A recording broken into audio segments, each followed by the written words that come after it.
Hare Krishna. I am so grateful to all of you for coming today. Thank you for allowing me to have an extra hour so that we can not only catch up but discuss. So today we'll just do the bhajan and then we can, page 104, and then we can get started.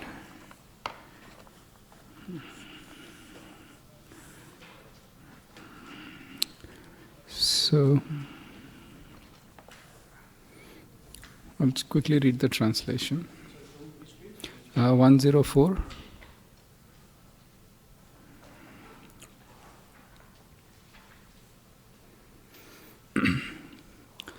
The lotus feet of Sri Rupa Manjari, Rupa Goswami's eternal form as a gopi of Vraja, are my real wealth. They are the object of my devotional service and worship. They are the treasure of my heart, and they are the ornaments and the life of my life. For me, they are the reservoirs of all rasa and the conclusion of the religion of the Vedas. They are the fulfillment of all my desires and the goal of all my vows, my austerities, my religious activities, and the chanting of my mantra. By the power of those lotus feet, my activities will become favorable to devotion. I will achieve spiritual perfection, and with these two eyes I shall be able to see. Both day and night, the flood of the exquisite beauty of Sri Rupa Manjari's divine lotus feet will shine like the brilliant full moon upon the lotus of my heart, soothing my afflicted soul. O Rupa Manjari, the venom of the snake of separation from you has enfeebled my soul, and now that my life is ever afflicted and distressed. Alas, please have mercy and give me the shade of your lotus feet. Narottam Das has taken refuge.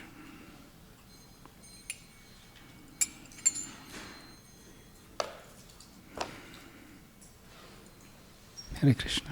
Hare Ram.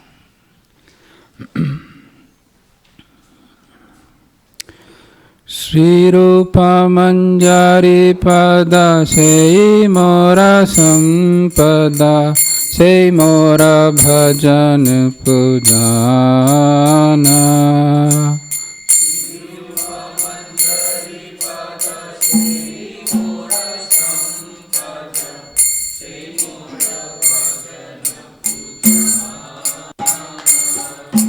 Sri Rupa Manjari Pada Sei Mora Sampada Sei Mora Bhajan Pujana.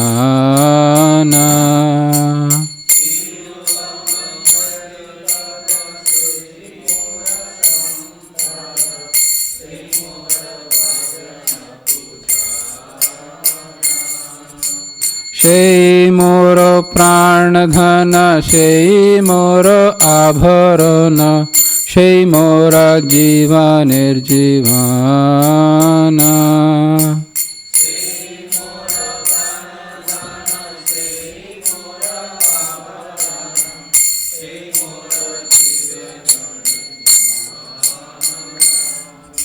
Sei moro rashanidhi, sei moro vancha siddhi, sei mora vedera dharma.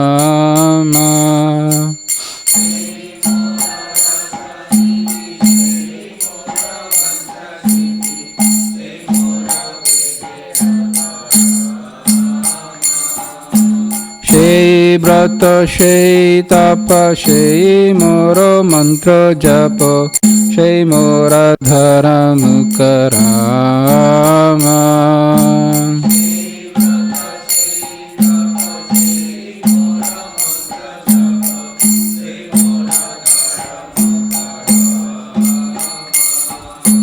Anukula habe vidhi, sei pade hoibe siddhi, nirakhibo e dui nayane.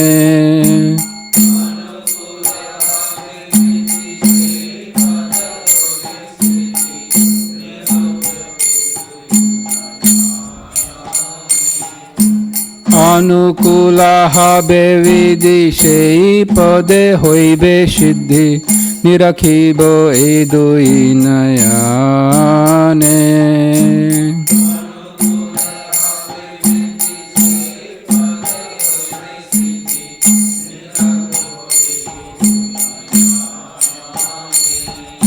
Shri Rupa Madhuri Rashi Prana Kuvalaya Shashi Prapulita Habe Nishidine.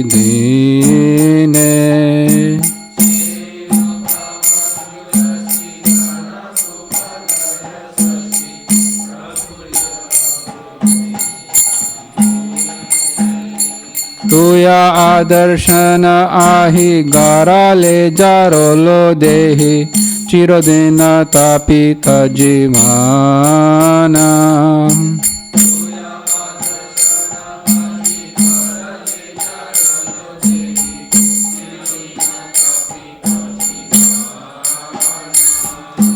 Tuya adarshana ahi gara le jarolo dehi chirodina tapita jivana.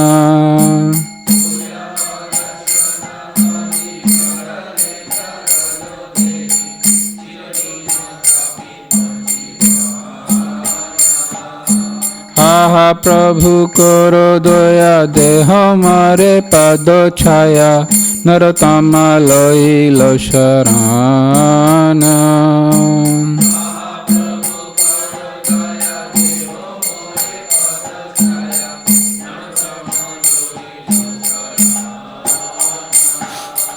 Aha Rupa karo doya deho more pado chaya narotama loi lo charana.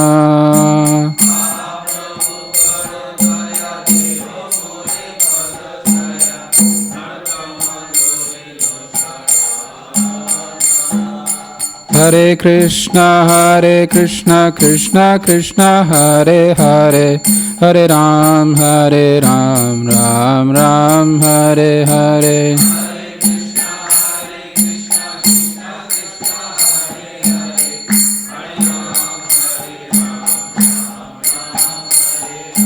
Hare Krishna Krishna Krishna Hare Hare Hare Ram Ram Ram Hare Hare.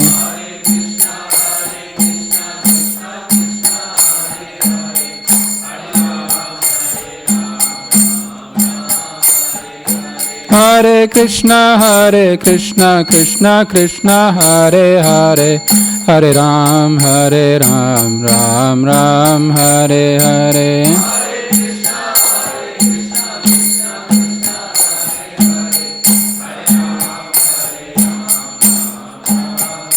Jaya Prabhupada Jaya Prabhupada Jaya Prabhupada Jaya Prabhupada.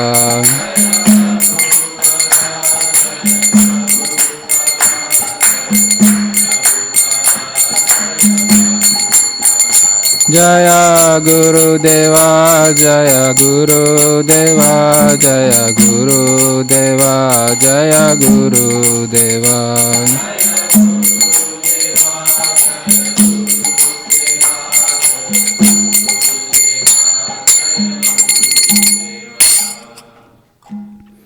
I am deeply grateful to every single devotee that's here today in the temple and those who are attending online for giving me this chance to serve all of you. I am a very insignificant, low class and fallen person, but by the grace of your kindness and goodness, you are allowing me to serve you. So this is my good fortune. And may I realize and never take this good fortune for granted. So, thank you very much. So we start off with our Mangalacharan prayers. We'll do, so for an hour, we'll read Nectar of Instruction, and then we'll go on to the Ishopanishad. We'll get started on Ishopanishad. We'll try to cover as much ground. And can we make it a little interesting? By the time you come back, we'll try to have a small quiz for the next class. I don't know when the next class is, but I think in 2 weeks' time. We are taking a vacation for 2 weeks, I guess, for the Christmas and New Year's. and then we'll come back, and then maybe a little bit of quiz, informal quiz. It's not going to count towards marks or for the final exams. So nothing to worry on that front, but nevertheless, it will just give some impetus to, see what is inside the books. All right. So kindly repeat or follow together. Om Ajnanatimmirandasya Jnananjana Shalakaya Chakshurun Militam Yena Tasmai Shri Guruve Namaha. Shri Chaitanya Manobhishtam Stapitam Yena Bhutale Swayam Rupa Kadamayam Dadati Swapadantikam Vandeham Shri Guroho Shri Yutapadakamalam Shri Gurun Vaishnavanscha Shri Rupam Sagrajatam Sahagana Raghunathanvitam Tvam Sajivam Sadvaitam Savadutam Parijana Sahitam Krishna Chaitanya Devam Shri Radha Krishna Padan Sahagana Lalita Shri Vishakanvitamscha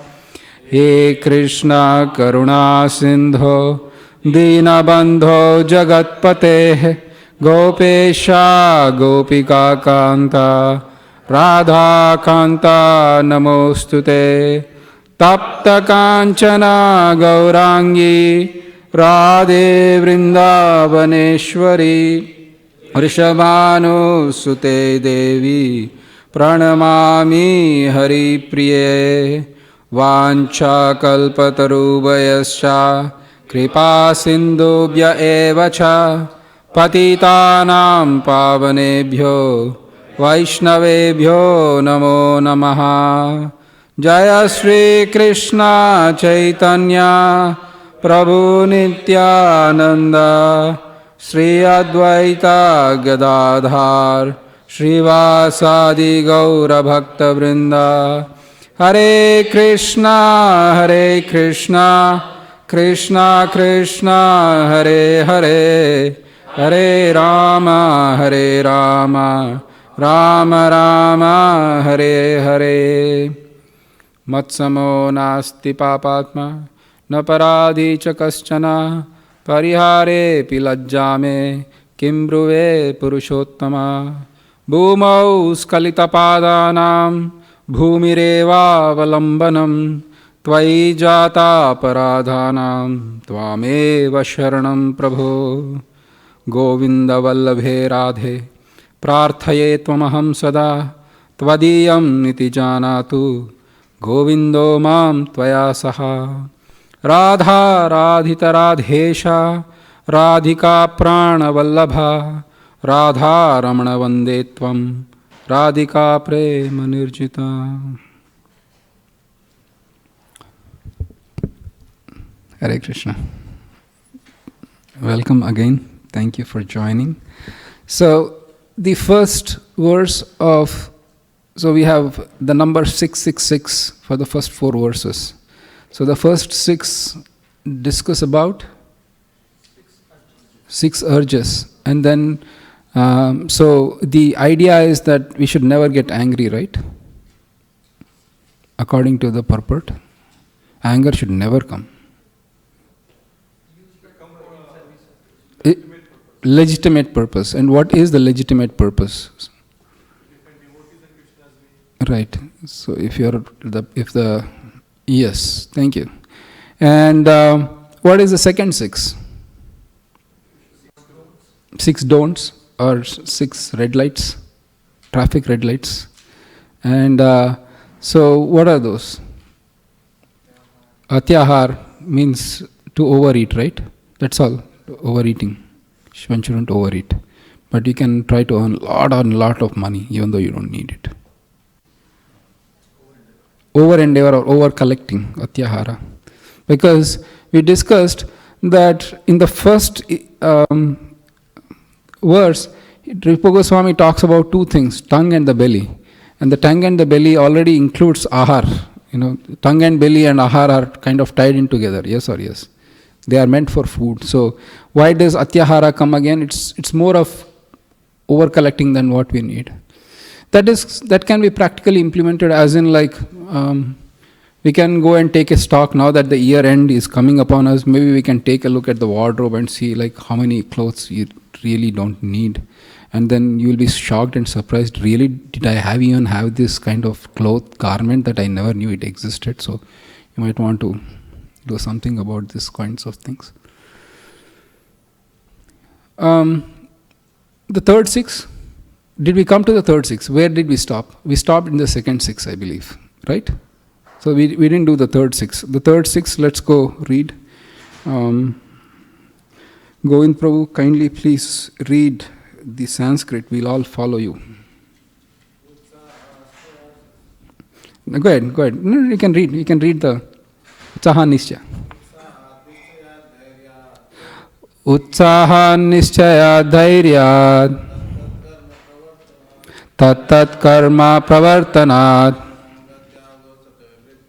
Sangatyagat Sato Vrittihi Shadbhi Bhakti Prasidhyati. Shadbir Bhakti Prasidhyati. Thank you. Very nice. So, Swapnil Prabhu, please do the translation.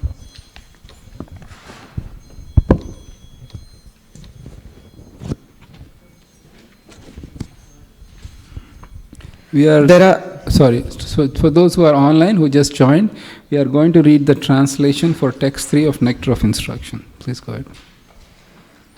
There are 6 principles favorable to the execution of pure devotional service.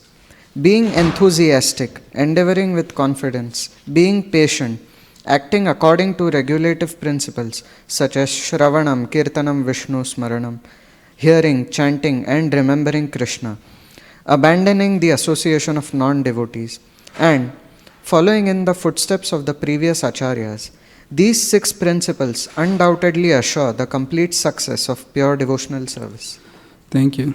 Surya Kund Prabhu, can you please... Okay, actually I'll read the first paragraph and maybe we can do the second. Purport: devotional service is not a matter of sentimental speculation or imaginative ecstasy. Its substance is practical activity. Srila Rupa Goswami in his Bhakti Rasamrita Sindhu 1.1.11 has defined devotional service as follows. Kindly repeat after me. Anya vilashita shunyam jnana karma dhyanavritam anukulyena krishnanu Sheelanam Bhaktiruttama. So, if someone asks you, why have you come to ISKCON? What are you going to say? Anya vilashita shunyam jnana karma dhyanavritam anukulyena krishnanu Sheelanam Bhaktiruttama. What is one good thing that actually, what you guys after all this love of God, but what does love of God mean? Anya bilashita shunyam jnana karma dhyanavritam anukulyena krishnanu sheelanam bhaktiruttama.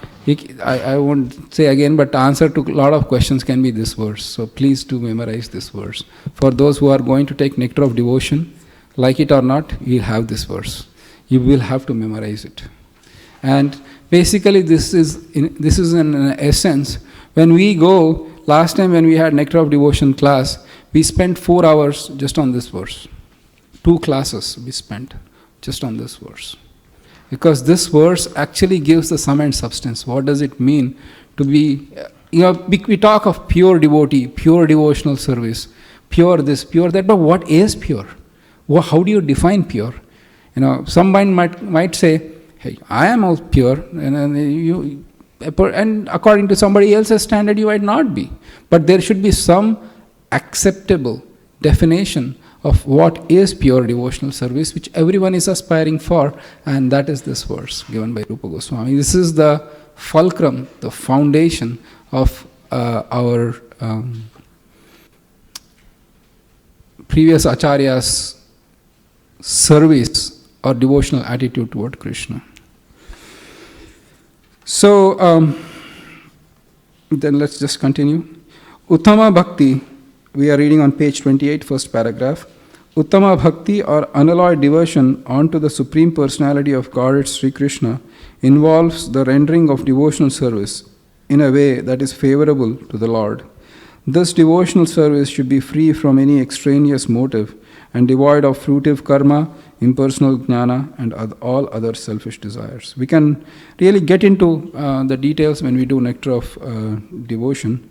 But I have a question though. How many of these 6 is something that is outside our scope of defining the content, versus how much is within us to follow or not follow? Let me rephrase that question. How much is the attitude versus how much is the activities that we need to perform? So the first one, let's go the first one. First one is being enthusiastic. Can we buy enthusiasm from the market, by the pounds, by liters? How do you define? So enthusiasm is something that can come from within, and that has to be sustained from within, rather than, of course, enthusiasm comes from the association of devotees. But nevertheless, even in the association of devotees, there have been cases where enthusiasm completely was not there. So while external factors might help, it's the internal state of consciousness that is really going to help. And that is our working on our attitude. Then second one, endeavoring with confidence. Something more internal, right? It's, of course, we can always use the external help. Everybody needs encouragement. Please don't get me wrong. And in the association of devotees who are your well-wishers, you get that encouragement. But nevertheless, we need to keep that within strong. The third one, being patient. It's from within. What about the fourth one? Acting according to regulative principles. That is a little bit more in purview. I mean, you can't say, I'll define my own number of rounds, for example. That is coming from outside. I'll define my own scriptures.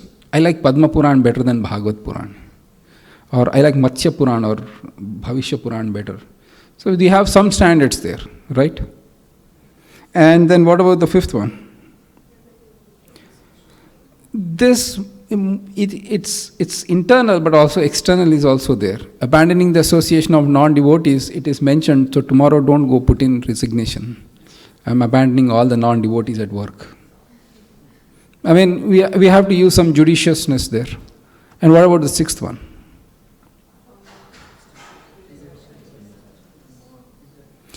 This is again a mixture of how much do we follow. Because if you are in a certain stage, then you really can't follow the previous acharyas. For example, if you are like Gajendra, you really can't do Shaligram worship when your leg is being pulled by a crocodile. Yes or yes? So there is some kind of adjustment there. Or not adjustment, but some kind of practical activity that you can take on from the previous acharyas.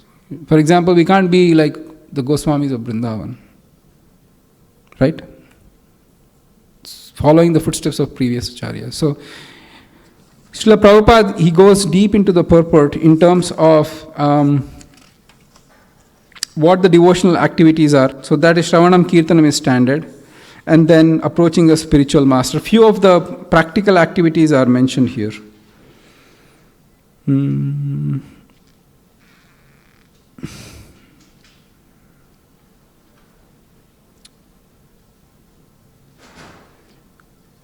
Page number 30, if you can go. The last line of the first paragraph. Surya Kundu Prabhu, please read that. The International Society. The International Society for Krishna Consciousness is giving such a chance to humanity at large. If by fortune one takes advantage of this opportunity to engage in devotional service, the path of liberation immediately opens. Thank you. So, then what else? What else? The definition for enthusiasm is mentioned on page 32. Sri Antariksha Prabhu. This is a classic definition. Please, you can memorize it or you can at least take a look at it.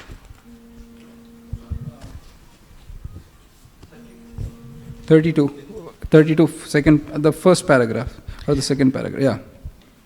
Endeavor executed with intelligence in Krishna consciousness is called utsaha or enthusiasm. The devotees find the correct means by which everything can be utilized in the service of the Lord. Nirbandha Krishna Sambandhe Yuktam Vairagya Muchyate. The execution of devotional service is not a matter of idle meditation, but practical action in the foreground of spiritual life. So, utsaha means endeavor executed with intelligence in Krishna consciousness is called utsaha or enthusiasm. And in the next paragraph, the patience is given. So, Srila Prabhupada writes that how he started this whole movement single-handedly and by being patient, and he could realize success. And the example he gives is a newly married wife. As soon as you are married, you really don't expect a child. At least that was the Vedic times. And you serve your husband, and eventually there will be, the result of the marriage in form of children. So that is utsaha, that is patience. And then we have the regulative principle. So he goes on in that sense.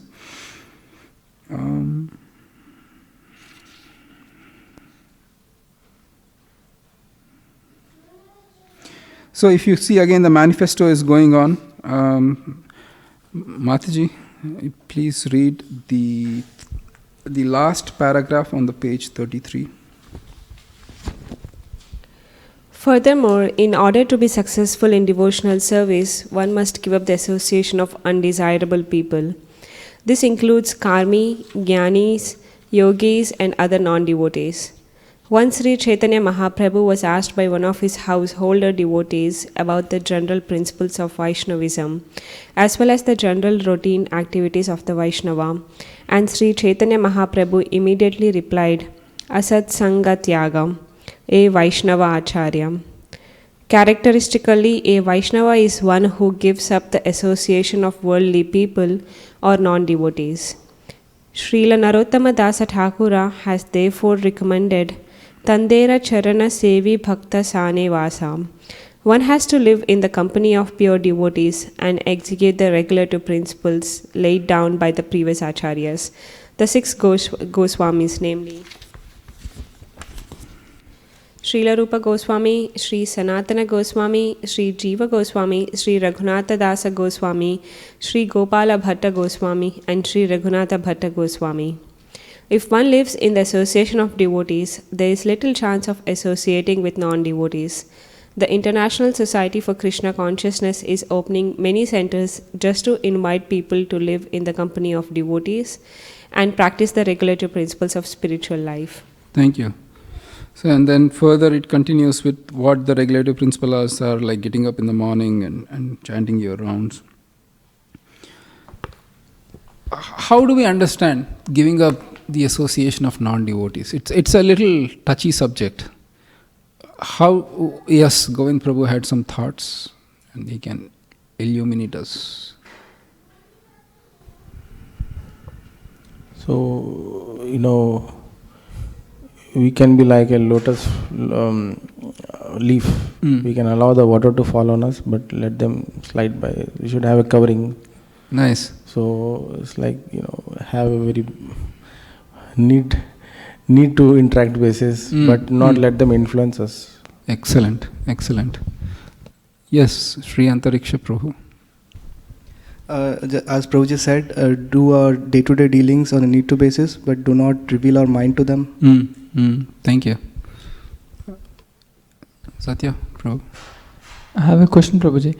So, if you are in a state where you have a covering like that, where you can manage and not get influenced, But if you are not in that situation, what do you do? Yeah, excellent question. We will come back to it. Any other thoughts you had? All right. What we cannot do is we have to deal, but never give up the association of devotees. Because even if the mind goes away a little bit into that association, the association of devotees does bring us back. The problem lies because invariably the desires you cultivate or create will be influenced by the association you keep. It is not a matter of if, it's a matter of when. Invariably they will rub it off on you. Good association rubs off, bad association rubs off.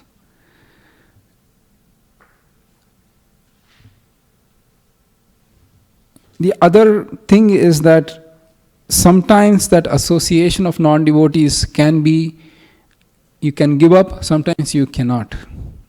The example is, if you have friends or co-workers or neighbors, you might move away from that place and never meet them again.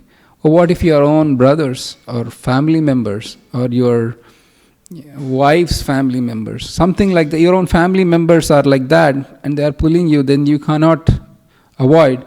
So in that case, please do not get into arguments with them. It will really disturb our own mind.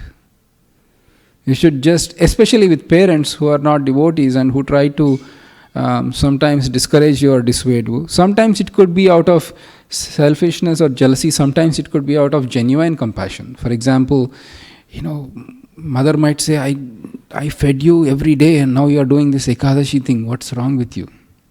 For example. Because Ekadashi is beneficial and you want to fast on that day, but your mother, for example, might not know the importance and might say that please eat something, eat grains or I'll make something for you. So in that case, it's better we just, say yes, but not do anything. Yes, I'll eat, but don't eat.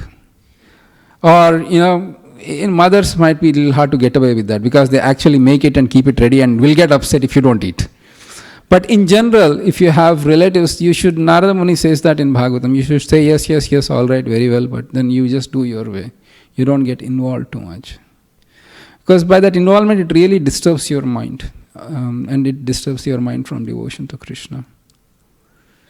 And with co-workers and others, as Sri Antariksha Prabhu said, you just deal with on a need-to-know basis, and Govind Prabhu mentioned the same thing too. You don't have to reveal your heart. Because please understand, they might have the best of interest at your heart, but the platform from which they are giving that advice might not be the sound platform, though the well-wishing nature might be there. Right? Yeah, giving up of association of non-devotees is a little tricky thing, especially as we move away from the temple-based societies. When ISKCON was started, everybody was a full-time. They were completely absorbed in temple activities. They had really no need to deal with non-devotees, except maybe on book distribution. But now, because we are living away from temple and we are not 24/7 involved in serving the deities, these become all the more important, and on a practical level, how to do that without disturbing our own devotion. Right? So you may have to deal with, for example, your neighbors. So if you are living away from temple, maybe you have to deal with your neighbors in a nice way, but at the same time not get influenced by them. Yes, Natwarji. Please pass him a mic.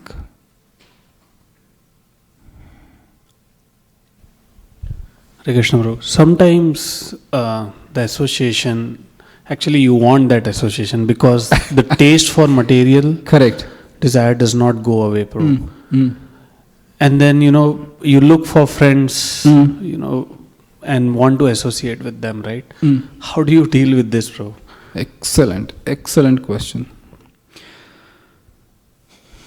Again, it comes back to the same thing. Don't give up the association of non-devotees. Your past friendships, as you're getting into devotional service, you might be there. They might still look out for you. You might be sharing a strong friendship, maybe from your college, from your childhood, and you know each other. and you really want to go sometimes with them. So to the extent you are situated in devotional service, to that extent you can. But because all of a sudden abruptly it's not, you cannot pull it away. At the same time you cannot give in to their lifestyle too. So there should be like a balance. Just make sure that your own devotion is not getting disturbed. Occasionally you have to go to a friend's house, for example, their birthday party or their family's birthday party or something like that. You can go, you can take that opportunity if you can to do some service in terms of giving a gift of Bhagavad Gita or something like that. But not preaching or something like that, just giving it, and just partake whatever you can partake as a part of their thing and come back. Be social, but on the level that it's not too deep.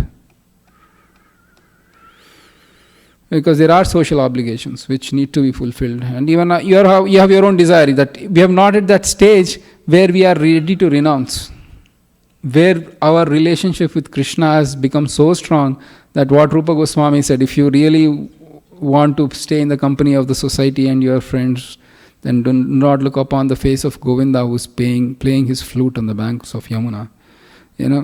We are not at that stage.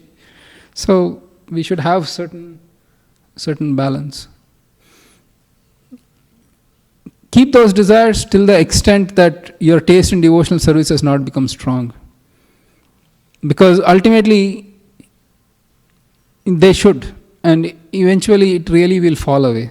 You come to the point that the society and the friends and everything really has no taste, no intrinsic value. Internally it should come. But artificially you cannot, you can try for some time, but it really doesn't, sustain. But strong sadhana will kind of keep that mood in place. And eventually that is the goal. Am I answering you or speaking utter nonsense? All right. Swapnil Prabhu had a question, comment, observation. Prabhu, I really like the point you made about we can say yes, but at the same time we are not obliged to fulfill the demands through their association.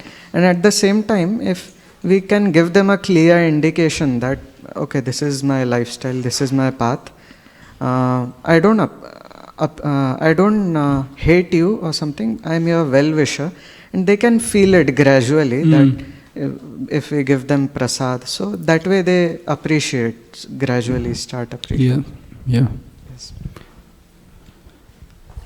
Other questions? Anybody? Yes, Manjari Gopika Mataji and then Suryakunda Prabhu. Actually, Prabhuji, this is a question from internet. Okay. The question is, it's by Sandeep Prabhu. Is this verse refer to people who are devoted to other religious ideas?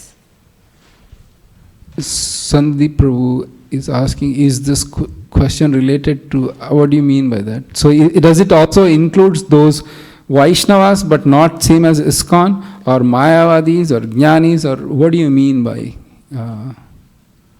Or there are within Gaudiya Vaishnavas, there are so many societies also. I think not same Sampradaya. Not same Sampradaya?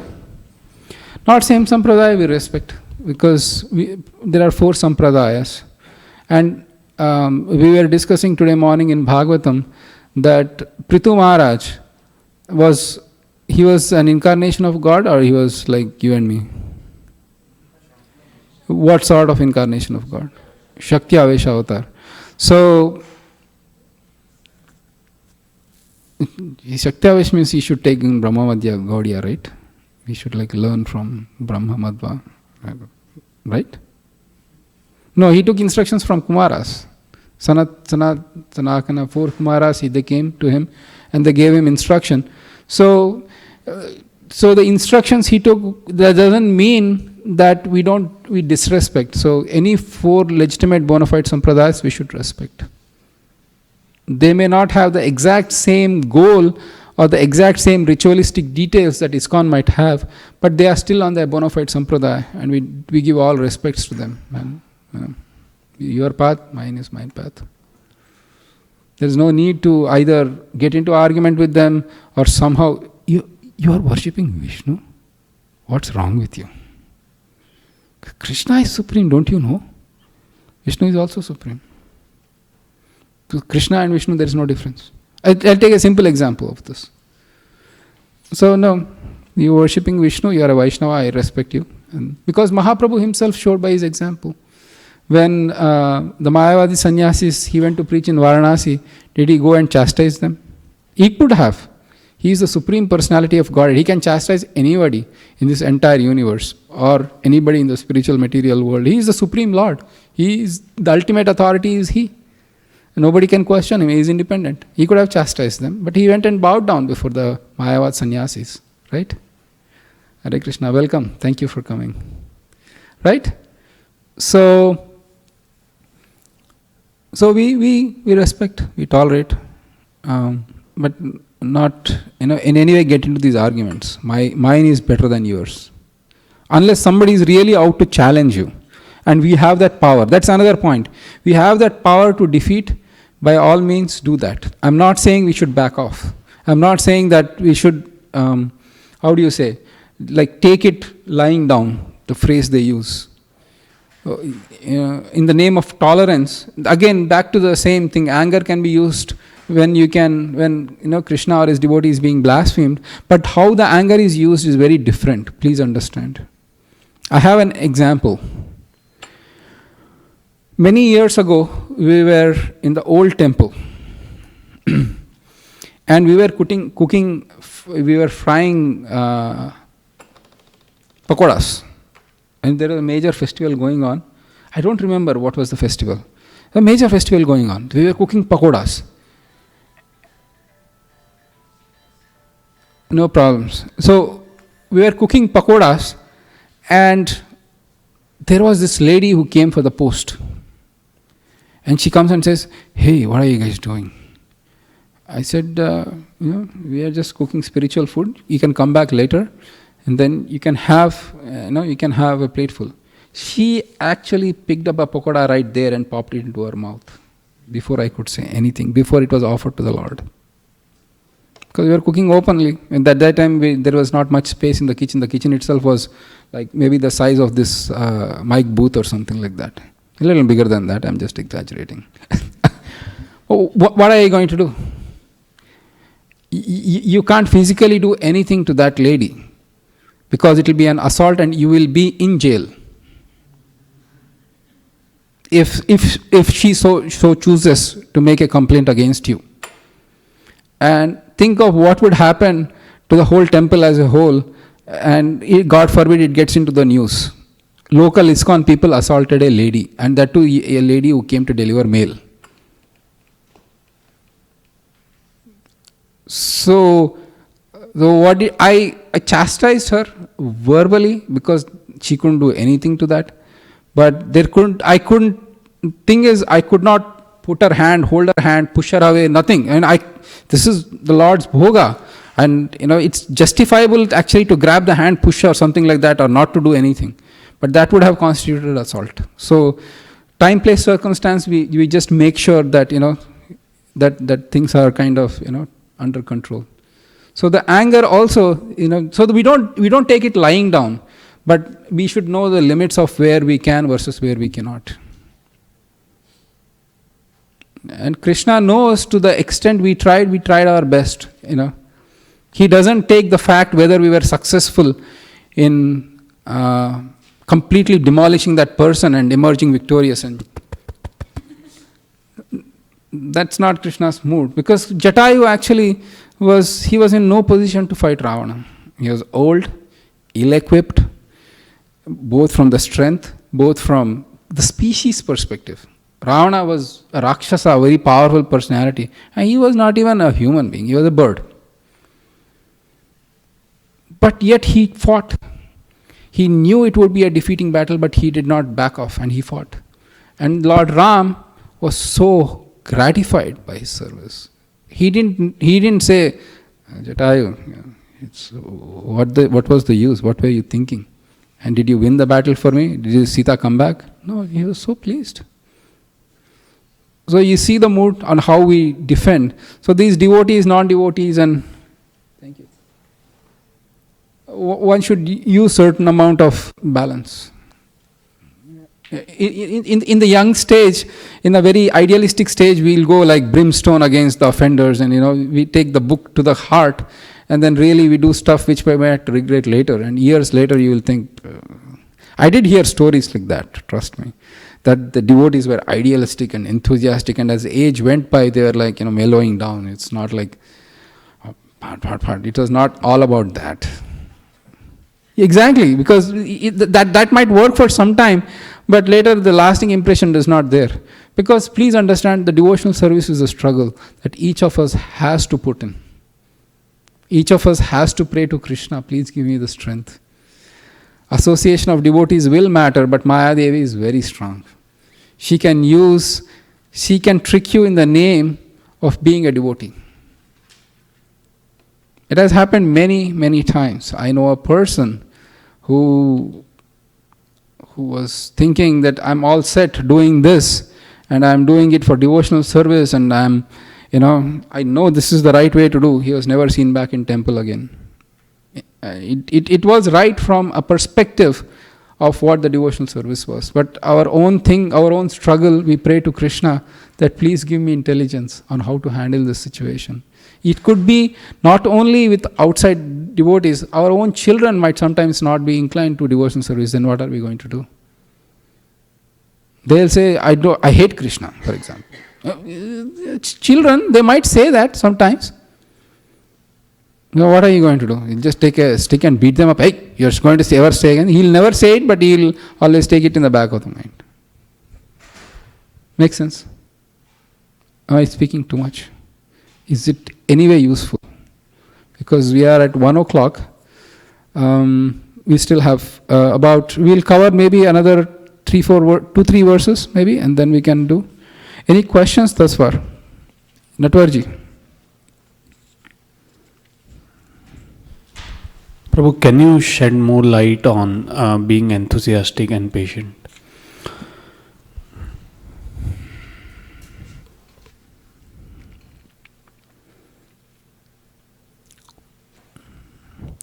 Patience, they are hand in hand. As in, enthusiasm brings about patience, and patience brings about enthusiasm. So, if you are patient, as in the tolerance factor comes in, because life can at times be tough.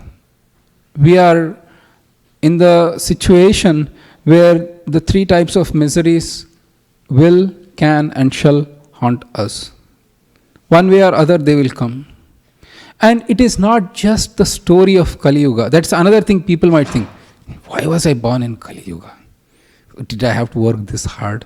What are these distractions? Actually, this God is kind of put me in a very disadvantageous position by putting me in Silicon Valley in Kali Yuga when there are iPhones available. Or what is this? I don't know, for those who are in the software, what is this agile thing? This is what is the soul killer. This is what is destroying my balance. This is Kali Yuga all about. It is very difficult to do spiritual pursuit. And I go to temple, I hear this talk of prema and high level things, and on the practical level, look at what's happening. This is very disgusting. Kali Yuga is the wrong place to be. But please understand that since time immemorial, there were problems. Problems are something not new. The basis for our assumptions that somehow I am the victim of Kali and I have to take more than my share of troubles is a dampener on our enthusiasm and on our patience. Everybody had to face their problems. I was just fascinated. We were reading Mahabharata. The Pandavas, they were so prosperous after they did the Rajasuya sacrifice. First of all, they started out with a disadvantage. As in, okay, Dhritarashtra said, my son will take Hastinapur. It's like Mumbai. And then you guys take Khandavaprastha, which is like Sahara Desert. And go enjoy. And out of that, they built a prosperous, beautiful metropolis. And when they did the Rajasuya sacrifice, people from all over the world came and they praised Maharaj Yudhishthir. They got riches voluntarily. Unfortunately, you know who was responsible for collecting and keeping all those gifts in the treasury? Duryodhana. He said later that I was getting so many gifts and I had to carry them to the treasury back and forth so many times that I became exhausted. This is not like a 60-year-old man with high blood pressure who can't walk few feet after smoking cigarettes throughout his life. It was Duryodhana who was actually having the strength of 10,000 elephants. So Maharaj Yudhishthira was so prosperous and everything was going well for him. The gambling match came. It was just a few days that they actually... So the gambling match came, and as we know, Shakuni won, and they were utterly humiliated in that gambling match. It was a very piteous situation. On one hand, you are the emperor of the entire world. In next few days, it completely turned against you.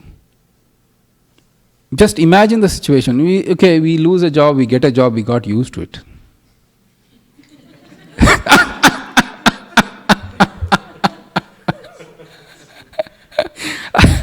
Seriously, if you are a CEO of like Fortune 20 company and the whole world knows you, and then you are laid off from the job, you really can't start as a software engineer and intern all over again. It's humiliating. That was the position of Pandavas. And Krishna was right there. It was not like he was far away, he was their cousin. And actually Draupadi does ask him later. So the Pandavas are completely insulted. They somehow get their kingdom back. Somehow by grace of God they get the kingdom back. And then as soon as they get the kingdom back and they are going back towards Hastinapur, these people said, Duryodhana, Dushasana and Shakuni, they say, oh, what happened? We won their kingdom, we made them our slaves. Because it's a long story of how they came about that. We made them their slaves. Now Dhritarashtra is kind of again, gone bonkers. He has given back their kingdom. Now this is what we should do.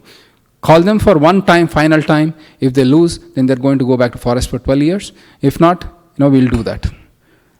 Just they were about to get their kingdom back, they were called back to Hastinapur. And they lost their kingdom. And when they went to the forest, it was not that, oh nice, they put on their hiking boots and then put on the sunscreen and then made sure which trails were the best, what were the finest restaurants in the forest, which forest had the nicest restaurants. No, when they went, all the citizens went with them. And Yudhishthira said, please don't follow us into the forest because it's tough. And then some of the citizens, they returned back. Very miserable, like how do you say, in a state of misery, they returned back to their homes. But after that, Brahmanas, by the hundreds, followed Maharaj Yudhishthira to the forest. He said, please don't follow me to the forest. It will break my heart to not feed you every day. When Maharaj Yudhishthira was the emperor of Indraprastha, every single day, 88,000 Brahmanas were fed and charity was given to them every single day. He said, now you are going to follow me in the forest. Forget feeding myself. Forget feeding you. I don't even know how I am going to feed myself. And it will break my heart. My whole life is to serve the Brahmanas. And if you follow me, it will pain me to the core of my heart that I can't feed you. So please, don't come with me. Go stay back. Duryodhana has a lot of wealth and he's going to feed you. Yes, going through.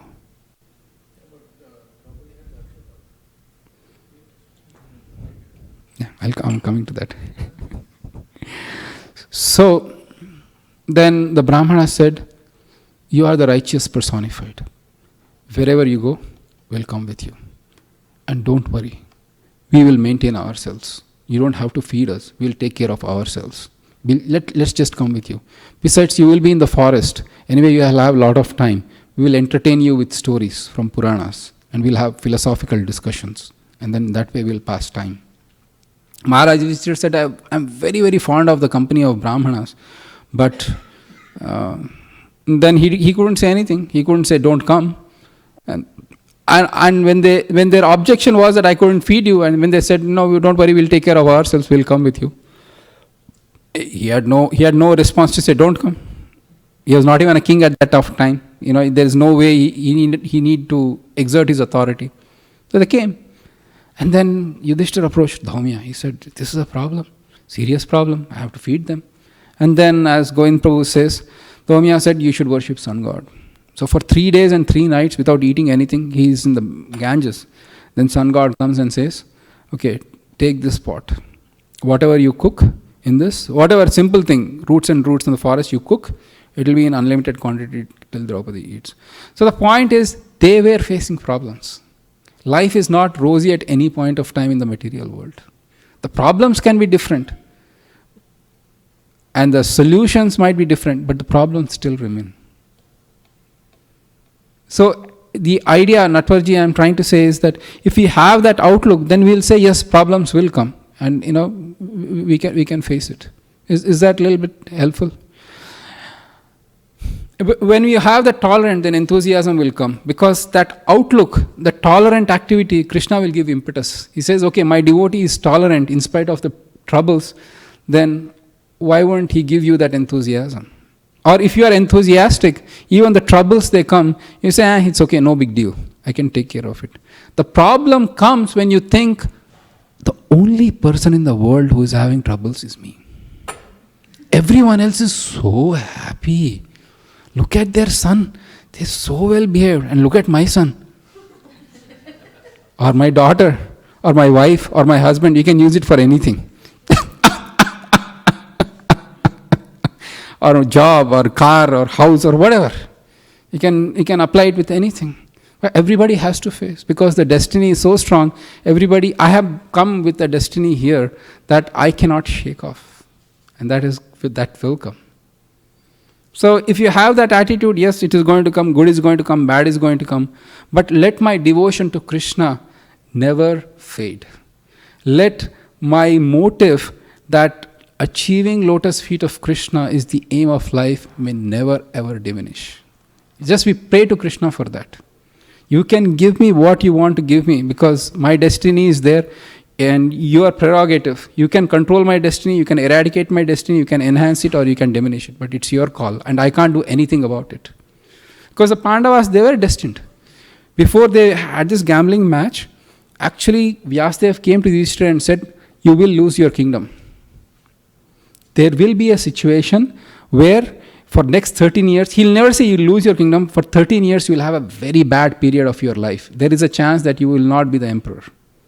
Vyasadeva comes and Yudhishthira says, oh, okay, I should be very careful, because the root cause of war is going to be bad behavior or insulting someone, or because those Kshatriyas, they could take insults very easily. A drop of hat, they would be insulted and their wars could start. And Yudhishthira said, I'll be very careful in my dealings. I'll be very patient. I'll not insult anyone. I'll be very tolerant. He did his part. But nevertheless, it was destiny that was supposed to happen. It did happen. So my destiny is going to come, good or bad. But if I have that knowledge within that, yes, this is a passing period and I have to take it, and I'll just serve Krishna in the interim, then Krishna is very pleased. So the question, Draupadi actually asks Krishna, when Pandavas are exiled into the forest, when they are in the forest, everybody comes to visit them. The Vrishnis, the Andakas, the Bojas, the Panchalas, everybody come to visit Drishtadyumna, and everybody, including Lord Krishna and Balaram, they come to visit him in the forest. Then Draupadi asks, because it's a plan of the Lord all along, it was not anything outside the purview of the Lord. But Draupadi asks, you were there, you are our friend, you are our Lord and Master. Why didn't you save us? Why did you let this happen? And then Krishna pacifies her, saying that, and he pacifies Yudhishthira also, saying that I was actually not present in Dwarka. I didn't know about this gambling match. Had I known about this gambling match, Because of an emergency, I had to go away from Dwarka, and I didn't know that. But had I known that there would be a gambling match and you would be cheated, I would have come and either stopped it or killed Duryodhana on the spot. But the point is that Lord wanted this to happen. And he didn't interfere. So even Krishna is personally present, he may not interfere with your destiny. So that time you might feel, God is really, really indifferent. He is cruel, he is cold-hearted, and he is seriously, you'll have doubts about your own devotion to God, because it's not happening quickly. But please understand, Krishna is listening. Krishna is there in your heart, knows every minutest feelings that you ever have, and he witnessed everything since time immemorial what you are doing. So at an appropriate time, he will reveal and show his mercy. And then when it happens, you'll be completely satisfied. So it's that interim stage where our own attitude is shaped, our own devotion is shaped. And sometimes Krishna will give troubles just to enhance and deepen your devotion to him. Because status quo means you get comfortable. This is it. I think I have achieved perfection. No, bam, something will come and, oh my God. So because Krishna, when he tests, he does test. Like a really neutral mother, genuinely well-wishing. Ashok Prabhu.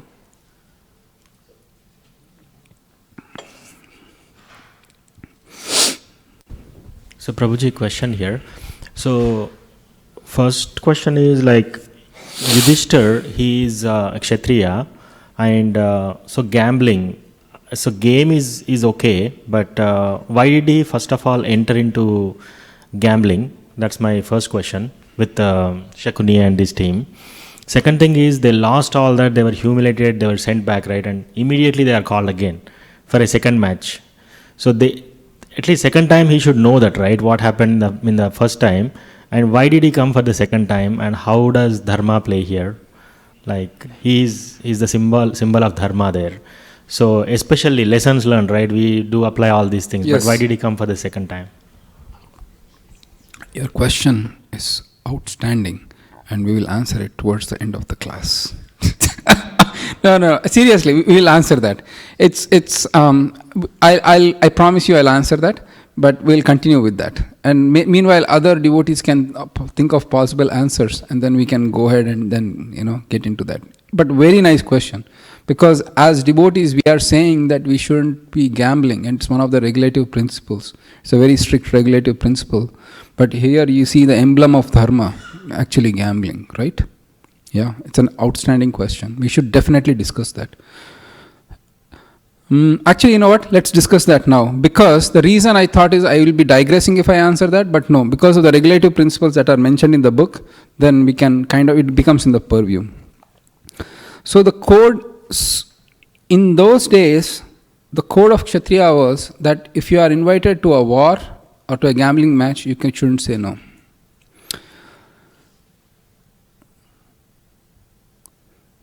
When Duryodhana was burning in this fire of envy against his cousins, Shakuni made this wild plan of grabbing all their kingdom, because they knew with fair means they could never win over Pandavas. They couldn't attack the Pandavas and hoping that they will defeat them and get their kingdom. They knew they had to win only by foul means, and that foul means was to have a gambling match. Vidura said no. He said to Dhritarashtra, please don't do this. This is going to start a war. This is going to create such dissension amongst both the cousins that eventually there will be war and there will be complete destruction of Kuru dynasty. Please don't do this. But Dhritarashtra was blind to his son's evil plans. He nevertheless sent Vidura, hey Vidura, go to Indraprastha and invite Yudhishthir here for the gambling match. They constructed, you know that Amazon warehouses you hear, right? Like, or the Tesla gigafactory they are starting somewhere with like battery packs, whatever, like huge thing. They had built a gambling hall like that to have this, like a big arena. It's a big thing. They built the hall right from the scratch for this event. So Yudhishthir first said, whom am I playing against? And then he said, Duryodhana is the one who's going to be betting, who's going to put money, but Shakuni is playing on his behalf. Then Yudhishthira said, I won't play because if Shakuni calls me for a match, then only I'll play. If it's a challenge, then I have to play. And they go back and forth it goes. And when Yudhishthira actually comes for the gambling match, he first of all says, please don't do this. Don't start this gambling match. If the opponent who called for a gambling match can say, okay, we'll stop here, means they stop. But if they say, we'll challenge you, you have to accept it. But Yudhishthira actually preaches the evil effects of gambling. He says, this is foul means. Please don't do that. This is not the right way to win the kingdom. But he was bound by the Kshatriya codes. Later, but why did he, gamble away everything? That is a moment of weakness by Yudhishthira. Just to prove to the world that gambling, if you get involved just for the sake of doing it a little bit, then you'll get sucked into it all the way. And then it was part of destiny, Krishna's plan, that it happened. So in that sense, yeah, we are not Kshatriyas. So if somebody challenges us to a gambling match, we can say thank you very much. You should say no need to. You're not. So that quotes don't apply to us. So between that and this, and the second thing is, Yudhishthira later actually feels very morose that I became weak out of my Kshatriya spirit. See, if you lose something in the battle, you try to win it back. And that is the gambling houses in the entire Las Vegas play on this psychology of human beings. That eternal hope, somehow I am going to win back. Just once. Just a little more. Just a little more. Just a little more. And I'll get it back. All back. All back. All back. That psychology is what destroys. And that's how they flourish, and then people lose money when they go to gambling match. And that's what precisely happened here. He wanted to just get it back everything. But in the process, he lost everything. And the second time, again, this time Dhritarashtra was the king, and he was very obedient to his elders. Yudhishthira, that was one of his redeeming features. Whatever his elders said, he would do. Dhritarashtra knew of this, and then he called him back, and he couldn't refuse Dhritarashtra this time. So he had to go back. So that's what happened. Yeah, it's very vicious. Very vicious. Thank you, Prabhuji, Thank for you. the detailed answer. Sundar Madhav Prabhu. Hare Krishna Prabhu. So Prabhu, I have question here. Is Maharaj Yudhishthira was a symbol of dharma, and dharma is like 4 varnas. So as you explained that because he was a Kshatriya, he has to accept the challenge, even though it was breaking a regulative principle. So dharma is has many codes to be followed, and sometimes we have seen that whether if you follow dharma or Bhagavad dharma, there are sometimes as a conflicting situation. So since Maharaj Yudhishthira was a dharma symbol, he followed dharma and he has to face that bad situation.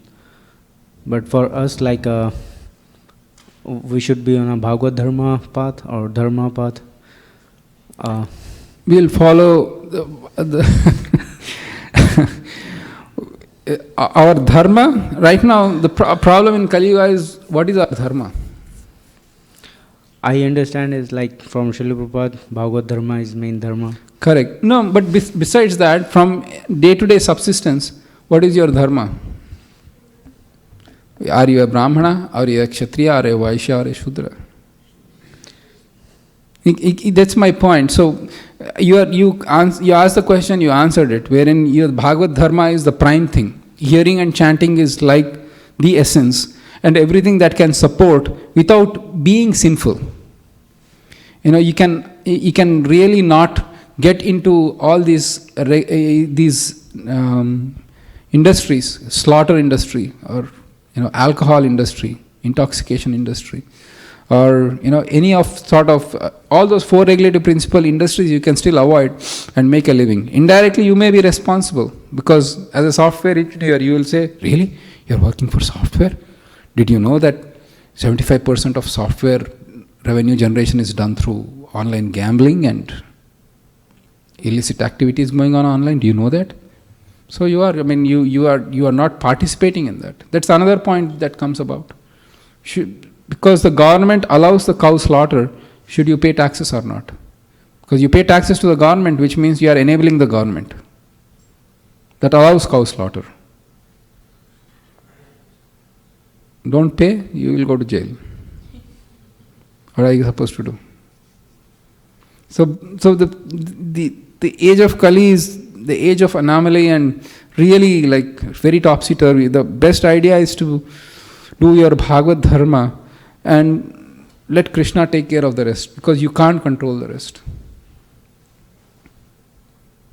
Makes sense? So you still are not satisfied. Go ahead. Like that part we cannot do anything. But suppose dharma also says that you have to follow or respect your elders who are like kind of a religious person, but their philosophy is different, and your path of Bhagavad Dharma and their path of Dharma sometimes conflict in a discussion. So they are like I have to disobey them, sometimes in a soft way, sometimes in a hard way. So but I'm kind of insulting them, but I have to do that. So that's fine. Let's insult them like Prahlad Maharaj. He didn't insult, but he was very firm about what his was. It's an age-old problem where Prahlad Maharaj's father said, no, you shouldn't worship Lord Vishnu, which was a direct injunction against his Bhagavad Dharma. He didn't give up. He respected his father like anything. In fact, he was his well-wisher. One thing he asked when Hiranyakashipu said, ask me for a boon after he killed, he just said, please forgive my father. So he was well-wisher in every sense, but he didn't directly obey his father. In fact, from that perspective, he being a Mahajan, an authority on devotion, disrespecting his father seems to be like an odd thing to do. But when it comes to Bhagavad Dharma versus your family relation, Bhagavad Dharma takes precedence. The same thing we talk so much about, taking care of family, but Prabhupada left his family when it was not conducive. At one stage, Krishna makes arrangement. That doesn't come whimsically though. Krishna makes that necessary arrangements. Another lesson learned from Mahabharata is that Vidura was insulted. He was humiliated. He was looked upon as someone who is always favoring Pandavas. Right? So it happened. So immediately after the Pandavas went to exile, this is the beauty. If you cheat honest people, you will not get a moments of peace like Dhritarashtra. He was the king of the whole universe now, not whole earth, because the Pandavas were out of his way. He should have been celebrating with all night long parties. But actually he was celebrating, or rather celebrating all nights with no sleep. He said, I have not had a moments of sleep since Pandavas left. Oh Vidura, tell me what should I do? He said, you are just allowing your wicked son to cheat the noble Pandavas. You should make peace with them and return their kingdom back. In fact, he said Dushasan should publicly go and beg forgiveness for insulting Draupadi. Dhritarashtra really didn't like this. He said, you are siding with them. You are always there. So just leave this kingdom. I don't want to deal with you anymore. And then Vidura immediately packs his bags and goes to place where Yudhishthira is staying. And then Dhritarashtra gets up and says, oh, what did I do? He's my brother, he's my well-wisher. He's always thought of my well-being and my son's well-being. And then he's called Sanjaya, go get him back. And actually Sanjaya goes to the forest to get him back. And Vidra should say, no, sorry, I don't accept your offer of employment. Thank you very much. I'm just going back. But Vidra immediately went back, because at that point of time his dharma was to obey. Till the point where actually the Mahabharata war came and he was finally really kicked out as in like completely kicked out. And then he took it as an act of the Supreme Lord and then went to the holy places of pilgrimage. So time will come. Often we cannot decide whether to leave or to stay. So it's better to err on the side of stay. Let Lord give the answer of when we want to leave. But whimsically when we leave, that is a problem. Does it make sense? Yes, Prabhu. Yeah. So sometimes I do agree that your fathers or your parents or anybody else might have the same, difference of opinion. Yes, Mataji, I'll come. Difference of opinion, but we do our thing and they can do their thing, and eventually they will learn to respect or tolerate or be silent about these matters instead of having fights or arguments or friction. Yes, bro. Thank you. Because eventually they'll realize that, Anyways, never mind. Yes, Mataji. Madhavi Manjari Mataji. Prabhuji, in our days, gambling can be stock market, or how can people invest in stock? That's a big That's a big topic. So I'm not super familiar. I know a little bit about the stock markets, but I'm not very familiar, as in I'm not used to investing. So when you invest in stock markets, there are two types of investments. There are people who invest for long-term gains. I mean, you invest in good companies. And this is what I heard from the senior devotees in ISKCON, like Shriram Maharaj, who had asked all these questions. Like, so you can invest in the stock market as a legitimate investment, for example, a real estate or something like that, where you do it out of growing your money or something like that. The safest bet is to put in banks where they give you returns, and Srila Prabhupada actually did that with ISKCON money. He put it in fixed deposits where you can get assured income back. But if you are good at stock market and your intention is to just make sure that you get some substantial money out of it, that's a different thing versus there is something called day trading. Day trading is making really fast buck, quick buck.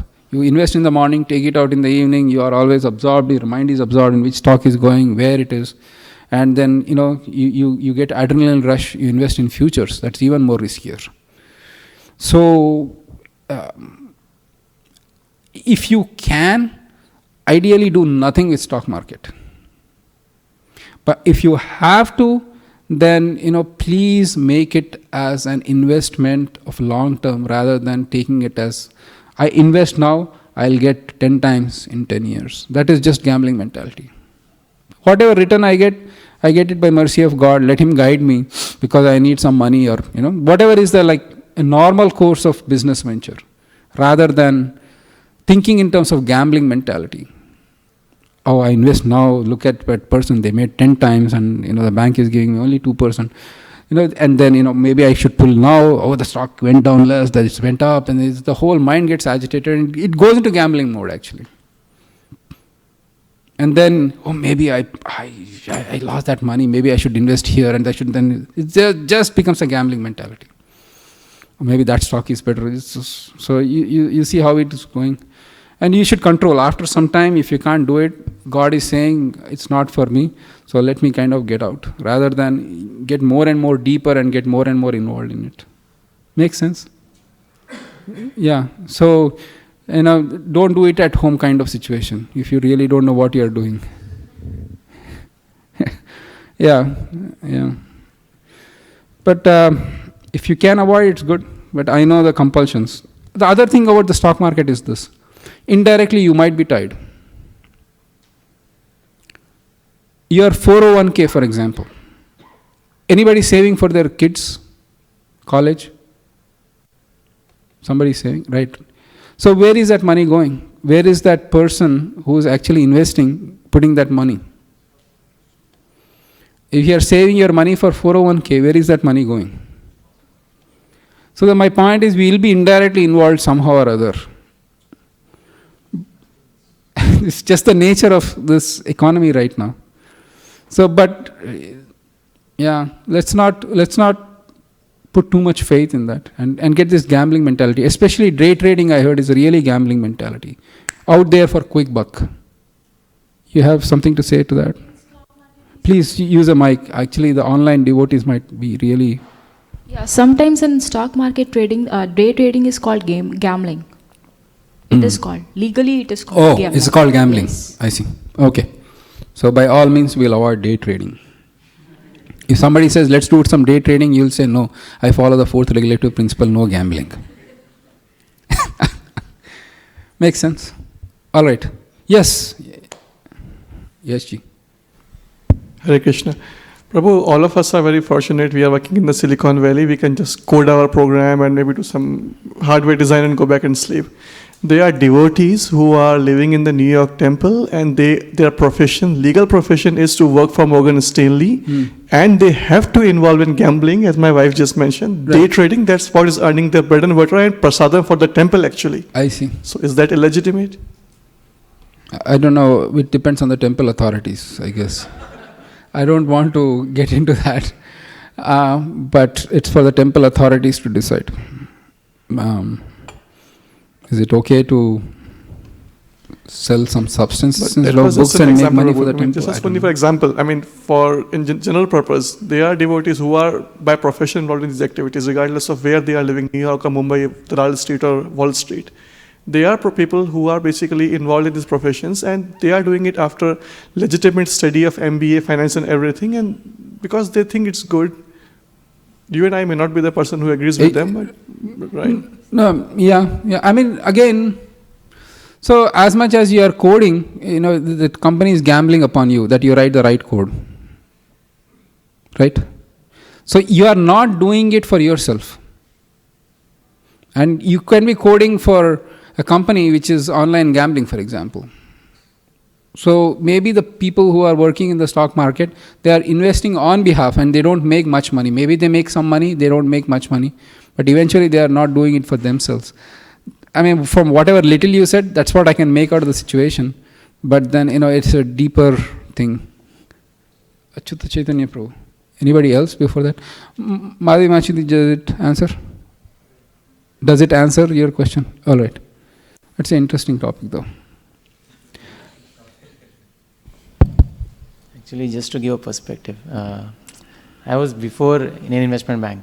So when you say Morgan Stanley, it's not their money that they are using for day trading or something. It's more of someone else's, and that again, it's not their gambling that they are doing. It's part of a job. Again, depends. As you said once, that if you really feel it's not that you can be attached to, or then you leave. Then as simple as that. Yeah. When that's what you are, that's your dharma. To kind of, you are a Vaishya, you know how to make money, you know how the business opportunities are, how they work and so on and so forth. That's how you do it. And as the dharma evolves, Krishi, Gorasya, Vanijam. Part of that is Vanijam, basically. Vanijam is strictly speaking banking. But stock market is like a perverted reflection of banking, I guess. So basically, if I understand right from Achyut Prabhu, is that the sin or the risk, the spiritual risk of gambling, that actually goes to the person who invests with that mentality, and not the person who is professionally just managing with this for the sake of fighting the war of stock market. That's all. Yeah, but I understand the high pressure that's involved in that kind of occupations. So it's up to the devotees to choose whether they would like to sustain with that kind of pressures. Not that Silicon Valley doesn't have any pressure. We also have agile pressures. Yes, Sundar Madhav Prabhu. Prabhu, regarding this, I have one point. It's and it will be the last because our break was supposed to go and we are stopping at 3. Okay, go ahead. So, I have heard this point from many devotees, and what we have seen is many things can be covered under a part of gambling, because every company initially they start as a startup, and then they make a game so that like some company can bid them and then purchase them. So everyone which is part of that is a part of gambling. And there are some devotees who are like developing softwares which are part of this in stock market. So like everyone is involved, but like the whole system has become a gambling system. So only thing which I have seen as a conclusion is like, if you are directly investing in and getting a mental pressure that whether you will win or lose, that is a gambling. But I have a question that happens in life also. If your manager is not happy, you always has that stress. So the life itself has become a gambling. And that is nothing compared to if you marry the wrong person. Betting $1 billion in Las Vegas seems nothing.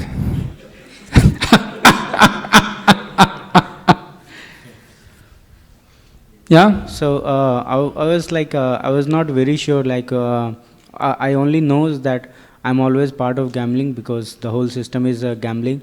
And I really do only my part of thing, which is earning money for my family and myself, and my spending my time in devotional service and all those things. So thank you for sharing. Yeah, thank you for sharing. Okay, so we can take a break now because the devotees really need a break, and so we'll come back. So a couple of things. Can you please do the next two verses in Nectar of Instruction? We'll stop Nectar of Instruction here because we can continue on to Ishopanishad, at least get started. So you have choices. Before you go on a break, here are the choices. We can continue with Nectar of Instruction, and you are going to read the first 3 verses or 4 verses of Ishopanishad next time when we meet, so that we can discuss Ishopanishad. Or we can start with Ishopanishad and stop Nectar of Instruction, and you are going to read Nectar of Instruction. There's not much of a choice there, but still I'm giving you a choice. As in, like, you are going to read which book is the choice. Ishopanishad it is. So we please read at least 6 maybe? No. Yeah, 6. Complete the 6 till 6, because 7th and 8th is more of sadhana and raganuga. But till 6 it is completely about devotees, devotional service. And then we'll do the Ishopanishad when you come back. Because we'll be solving puzzles in Ishopanishad. He's far, he's near. He's within, he's without. And one more puzzle we'll solve in Ishopanishad is that those who worship demigods, they enter into the region of darkness. Those who worship absolute truth, they go even into more darkness. I'm not making it up, it's there in Ishopanishad. Okay, we'll discuss. So we'll take a break. We'll come back by 2. It's about 15-minute break. Govind Prabhu, will you allow us 15-minute break? All right. So we'll be sharp back at what? 10 to 2 or 5 to 2? 5 to 2 is fine, right? 1:55. Thank you.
Hare Krishna.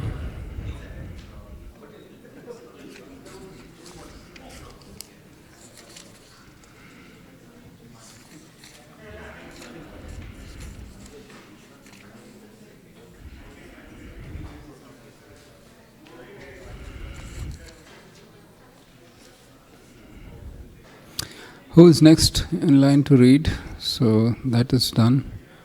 You can read. So you can read the first paragraph.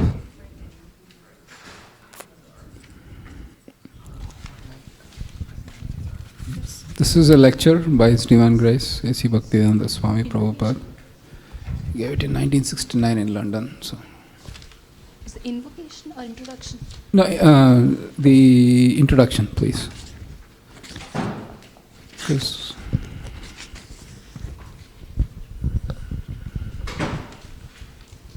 Sri Ishopanishad Introduction. Ladies and gentlemen, today's subject matter is the teaching of the Vedas. What are Vedas? The Sanskrit verbal root of Veda can be interpreted variously, but the purport is finally one. Ved means knowledge. Any knowledge you accept is Ved. For the teachings of the Ved, they are the original knowledge. In conditioned state, our knowledge is subjected to many deficiencies. The difference between a conditioned soul and a liberated soul is the conditioned soul has 4 kinds of defect. The first defect is that he must commit mistakes. For example, in our country, Mahatma Gandhi was considered to be a very great personality, but he committed many mistakes. Even at last stage of his life, his assistant warned Mahatma Gandhi, don't go to the New Delhi meeting. I have some friends and I have heard there is danger, but he did not.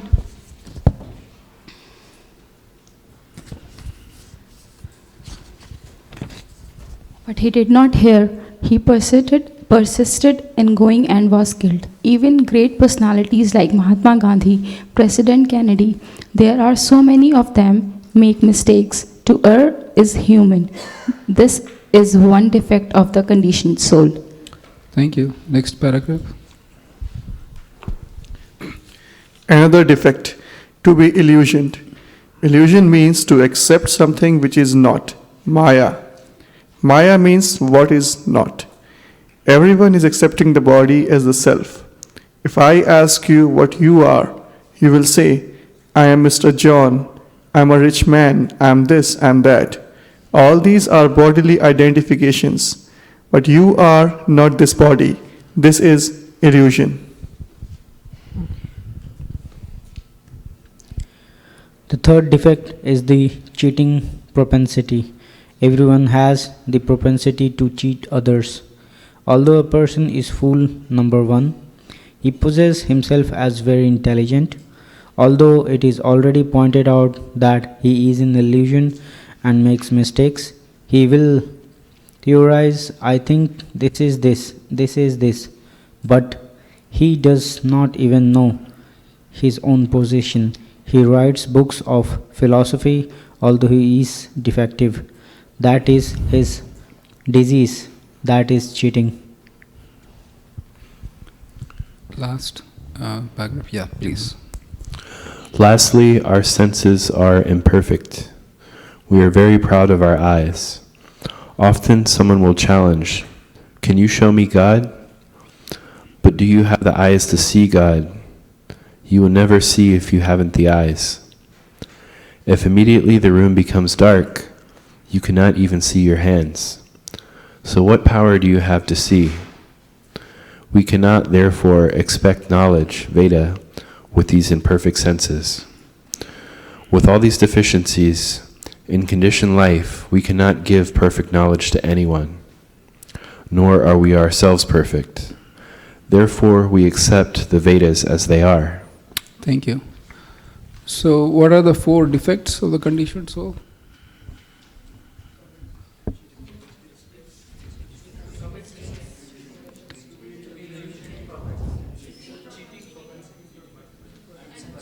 Imperfect senses. why did because I remember Koladvipa Prabhu in our Bhakti Shastri class, he said, I want to know the source of the statement, and we still have to figure out some Vedic mantras. It's there in Chaitanya Charitamrita, but it's the actual Sanskrit.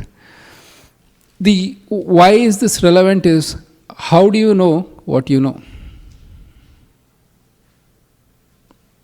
I know something, but how do I know it's correct? I'll give a simple example. You go and check your weight on a weighing machine, and you see that the weight you report, first you are shocked by the weight you see, and then you seriously question the weighing machine. You don't accept it, because how you know what you know? The weighing machine is wrong.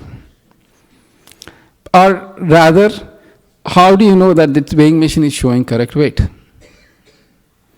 And then, so what do you do to that?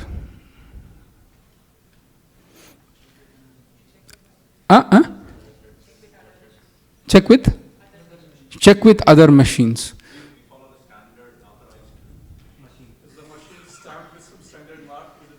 It is marked with the standard mark. But it could be that the machine was dropped, or maybe the standard, we don't know the codes of the standard. It says the machine operates between the temperature of 40 and 70 Fahrenheit. Anything above that, we don't know. We can't give guarantee. Or what you are going to do is you are going to take weights, right? The weighing machines, the dumbbells kind of thing we take. Each is 10 pounds, 10 pounds, okay, 20 pounds. Take those 20 pounds and keep it on that. If it shows 20 pounds, yes, this is correct. Yes or yes? So, problem is solved? No, not because someone will come and say, those 20 pounds that you checked, how do you know they are correct? Right? Then you will say, you'll really scratch your head. So, at some point you have to accept on faith.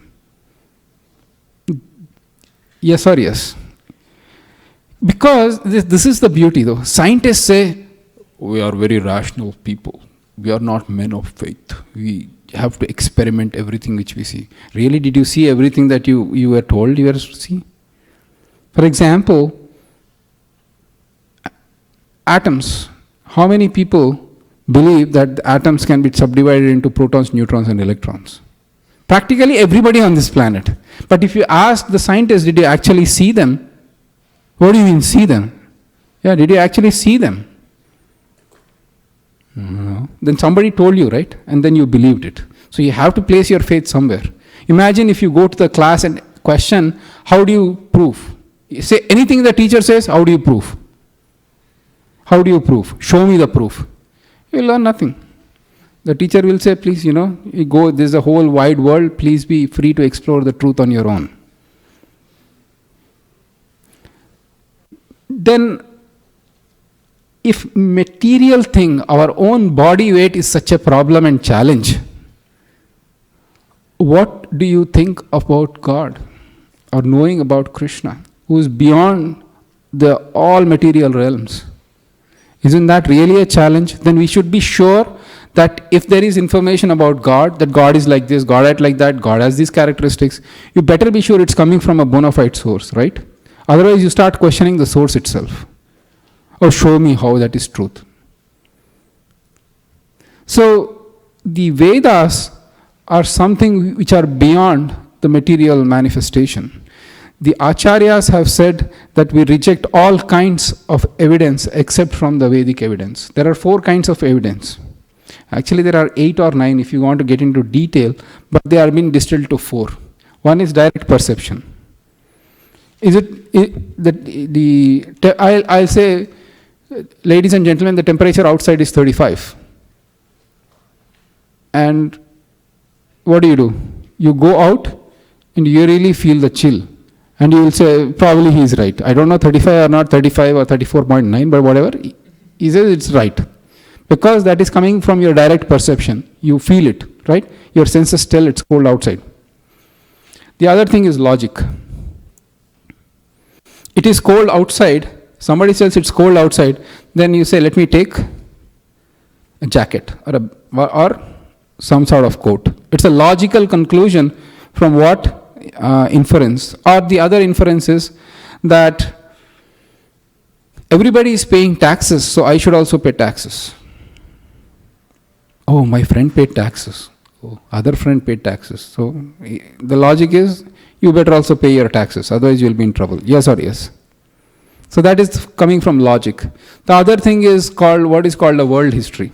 If you need to know what happened during American Civil War or Indian independence movement, you go and read books. You meet people, you are historians who tell you, oh, this is what happened. And you get information, right? Hare Krishna. So, the fourth one is through Vedas or scriptures. Of all the four, the best means of knowledge is Vedas. Because we discussed about the deficiencies of the other four. The reason is, what is the defect in logic is, how many of you know or heard of or seen Smoky Mountains in Tennessee? So, for those who are not familiar, actually there is like a dark mist that hangs around. And it looks as if smoke is coming from Smoky Mountains. So those mountains must be on fire all the time because you see the smoke. That is not so. Because the logic says where there is smoke, there should be fire, right? In this case, your logic is wrong. Because there is no fire, but it just shows smoke. That's why they are called Smoky Mountains. So the logic can be wrong sometimes. So on and on, if we eliminate, then we say that Vedas are the perfect source of knowledge because they are coming from God. And that is the bona fide way to accept knowledge. That's why this is mentioned here. What are Vedas? Because Ishopanishad is part of Vedas. And you better know what Vedas are about or why are they so important. Makes sense? Questions? Yes. Hare Krishna. Prabhu, from my childhood, both from family and from school and history, we are studying and reading, okay, we have four Vedas. I have never seen Veda, the book, as such anywhere, any publication, or what is exactly that book, or what scripture is that? Where is that? Good question. Actually, it's you're not seeing it because it doesn't exist. Let me complete with that.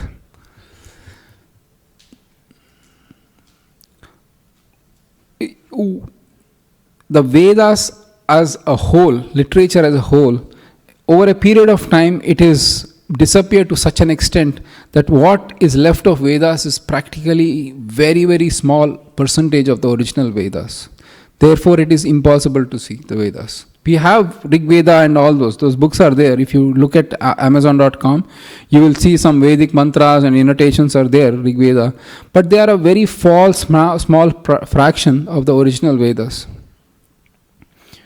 If really you want to get into this kind of, if you have interest, then I highly recommend you read Tattva Sandarbha by Jiva Goswami. It's an amazing treatise on even amongst the Vedas, which Vedas are more important or which Vedas are not important. Because Vedas talk about Krishna.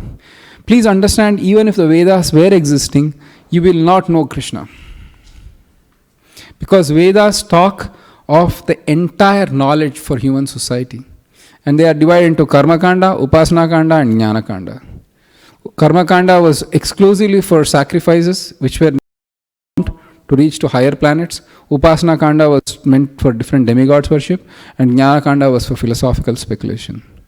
And if you can see Upanishads here, you will see that mainly it is philosophical, very, very intellectual and philosophical. It's not stories of Krishna.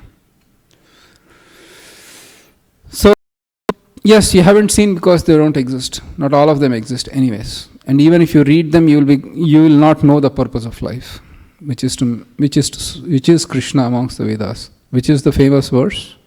15:15.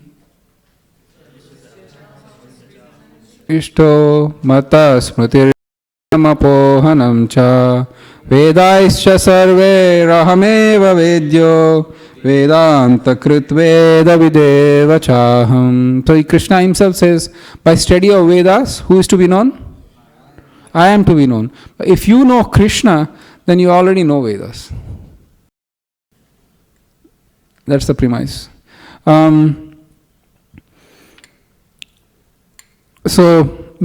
Yeah, and then the essence of Tattva Sandarbha was that you can't read Vedas because not all of them exist. Even if you read them, then you can't know Krishna. But by reading Bhagavad Purana, which is the spotless Purana, then you can know who Krishna is. So that is kind of the, in a summary, essence. But in a very, very philosophical, logical way, he has presented those arguments. Make sense? Yes? I was curious to ask how we would be able to reconcile the cosmological views that are presented in the Vedas as compared to like the current understanding, the current model of cosmology. How do we reconcile these? How do we answer questions on these topics? It's somewhat of a intricate question, because the present cosmological view really has their source in non-God premise. So it is just that it has happened by chance and somehow it exists.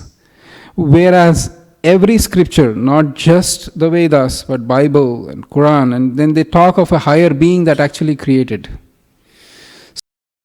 Given that the premise itself is very differing and the foundation is differing, there is just a very divergent and sometimes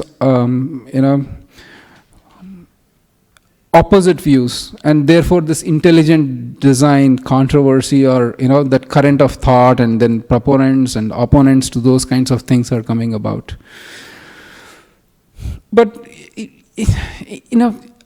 everybody can know that there has to be some higher power. There has to be something. Name it a power, name it a God, name it a phenomena, name it name it energy, name it universe. You can name whatever you want to. There is something out there that must have created.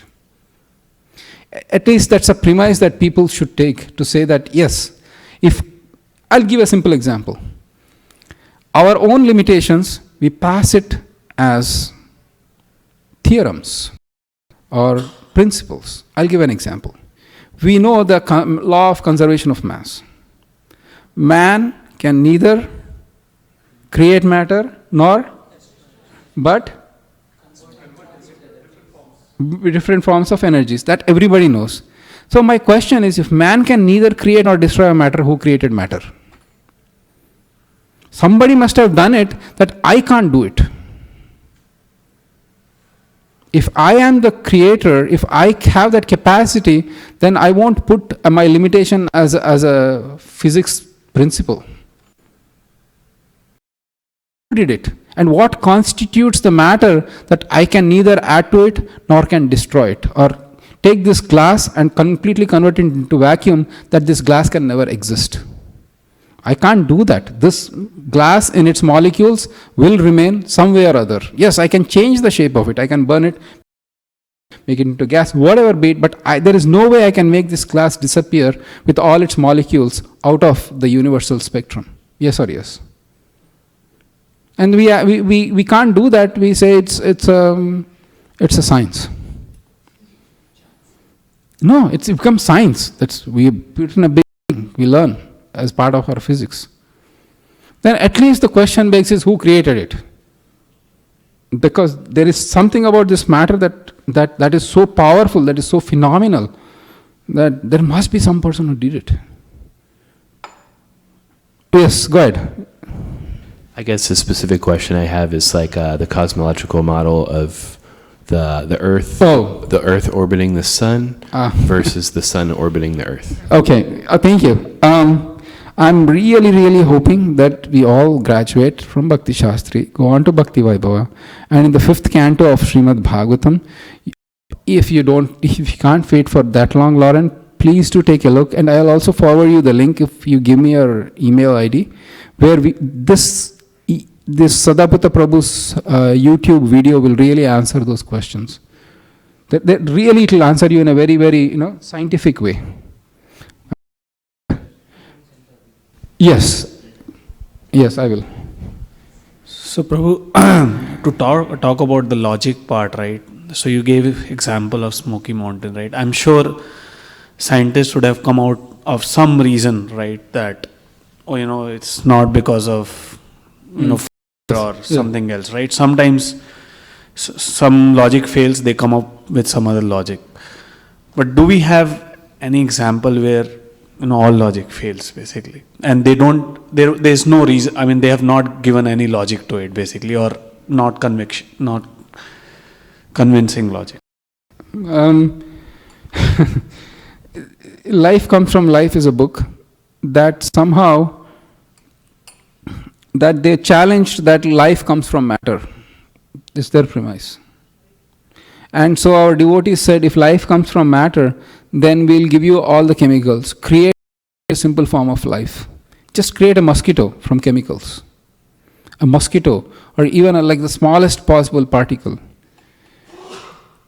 They can give so many arguments, but they can't get around that fact. But yet they are stubbornly saying life comes from matter. By just manipulating this matter, then we can keep the life. And there has been research on how to prolong the human life by manipulating the cells. Try ask that question to the science. Can you create life from matter? If yes, we'll give you all the ingredients. You tell me your counter logic. You can go a little bit here on that. Natwarji. Counter logic was what Prabhupada said, right? He said, okay, I don't accept post-dated check, right? Right. That it will happen in future, but Prabhupada said, I don't accept post-dated check, basically. Well, I'll take the devil's advocate. These are saying, if you have the patience, you worship, eventually you will see God. Isn't that you are giving us a post-dated check? Are you showing God now? What is the answer to that? I think we can go, I know we can go back and forth, but in interest of time, we can say that. Yeah, fair, but it's a fair thing. More than thing is, the scientists can't escape that premise. If you ask them, life comes from matter, they have to stick to that principle, but they can't prove it otherwise, and they can't explain how life comes from matter. They can put so much of logic, okay, under the combination of chemicals at certain time and certain thing, by chance it comes about. But by chance is not the logic. If it's not repeatable, it's not logical. I can say by chance you will see God. So you see that the logic fails there. That's what I'm trying to say. At least in the matters of life and death, scientists shouldn't get involved, because they will really kind of are up against a serious challenge. Don't get me wrong, because everybody's been trying since time immemorial. You'll read in the Nectar of Ishopanishad. Hiranyakashipu wanted to try that and work out. Hands raised. Anybody? Okay. So should we continue? Okay. So I think please read it on your own.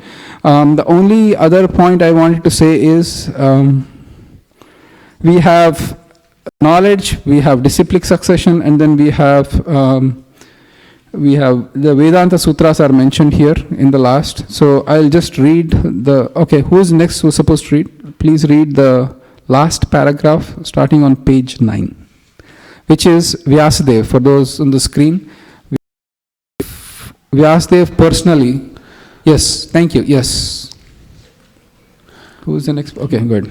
Vyasadeva personally wrote the Vedanta Sutra under the instruction of Narada, his Guru Maharaj, spiritual master, but still was not satisfied. That is a long story described in Srimad Bhagavatam. Ved Vyas was not very satisfied even after compiling many Puranas and Upanishads, and even after writing the Vedanta Sutra. Then his spiritual master Narada instructed him, you explain the Vedanta Sutra. Vedanta means ultimate knowledge. Ultimate knowledge is Krishna. Krishna says that throughout all the Vedas one has to understand him. Vedascha sarver aham eva vedya. Krishna also says, Vedanta krit veda vid eva chaham. I am the compiler of Vedanta Sutra and I am the knower of the Vedas.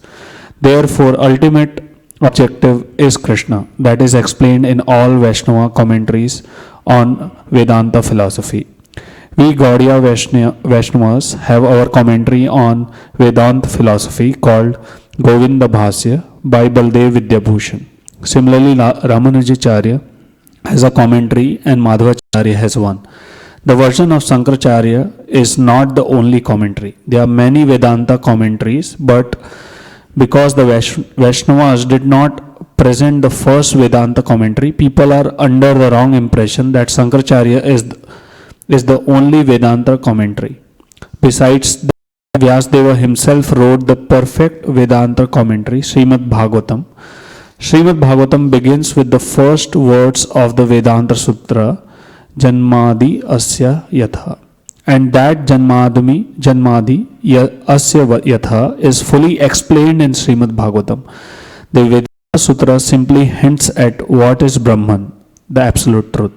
The absolute truth is that from whom everything emanates. This is a summary, but it is explained in detail in Srimad Bhagavatam. If everything is emanating from the absolute truth, then what is the nature of the absolute truth? That is explained in Srimad Bhagavatam. The absolute truth must be consciousness. He is self-effulgent. Swavarat. We develop our consciousness and knowledge by receiving knowledge from others. But for him it is said that he is self-effulgent. The whole summary of Vedic knowledge is the Vedanta Sutra. And Vedanta Sutra is explained by the writer himself in Srimad Bhagavatam. We finally request those who are actually after Vedic knowledge to try to understand the explanation of all Vedic knowledge from Srimad Bhagavatam and the Bhagavad Gita. Before that, Srila Prabhupada wrote that there were originally one Vedas and divided into four. So there is a whole historical literature. What are Vedas? What are Upanishads? Then what are Vedangas? All those are there.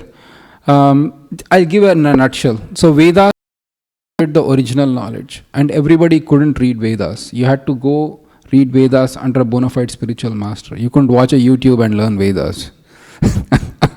So, and it was very strict. You had to pronounce the meters correctly. Before knowing Vedas, you had to know Vedangas, which were the corollaries of the Vedas. For example, how do you pronounce a mantra? It had to be pronounced very perfectly. Then what is logic?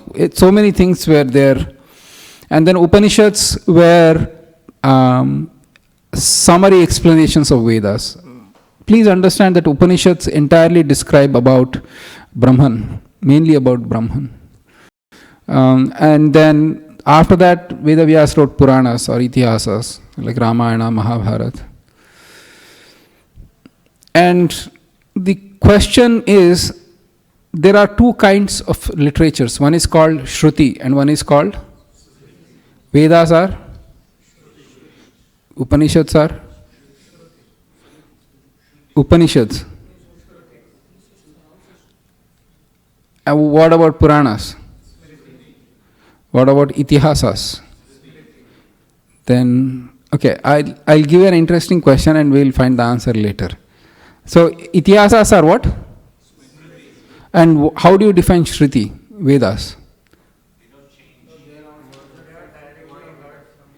And they are the Vedas emanate from the Lord, right? They're the words spoken by the Lord are emanating from the Lord. What is Mahabharata? Mahabharata has Bhagavad Gita, which was spoken by the Lord. So is Mahabharata Shruti or Smriti?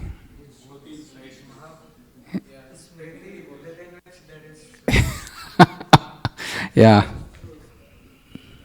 Please, online पे लोग हैं वो सुनाएंगे नहीं आप मुझे बोलना पड़ेगा फिर से आप बोलो. So there, Itihasam Puranam, they are the fifth division of Vedas as per Srimad Bhagavatam. Itihasam Puranam, Panchama Veda. Correct. So this both basically. They are both. Okay, thank you. You're right. In that way also it's right. But from a technical perspective, they are the two definitions. But eventually there are some Vedas, some Puranas, which are better, or if not, which are equal, if not better than Vedas. And that's how the Jiva Goswami's Sandarbha goes. It's very fast. want to know why we emphasize on Bhagavatam and what is so special about Bhagavatam, that it contains the essence of all knowledge that are there in Vedas, then that is the book to read. Swapnil Prabhu. Prabhu, you mentioned Tattva Sandarbhas. So, what are Shat Sandarbhas? Is Tattva Sandarbha of the Shats? Okay. So, Srila Jiva Goswami wrote the Shat Sandarbhas. Actually, he originally named it as Bhagavad Sandarbha, which is one of the books in of itself in that collection. But Shat Sandarbhas start off with Tattva Sandarbha, which is how do you know what you know? We should agree on like some common platform. And then, after Tattva Sandarbha, it was Bhagavad Sandarbha, Paramatma Sandarbha, Krishna Sandarbha, Bhakti Sandarbha, and then Priti Sandarbha. That is the division. Yes. So, I think let's chant together the invocation. Not together, kindly repeat after me. Om Purnamada Purnamidam Purnat Purnam Udachyate Purnasya Purnamadaya Purnameva Vishishyate. Many Purnams are there? We can count.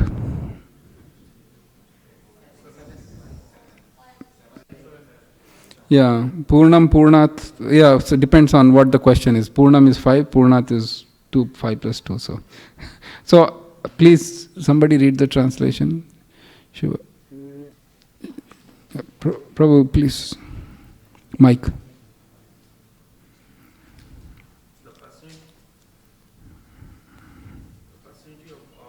No, it's not on.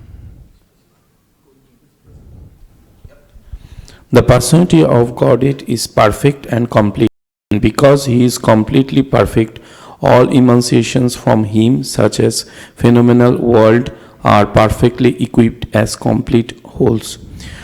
Whatever is produced of the complete whole is also complete in itself. Because He is the complete whole, even so many complete units emanate from Him, He remains the complete balance. Have you completely understood?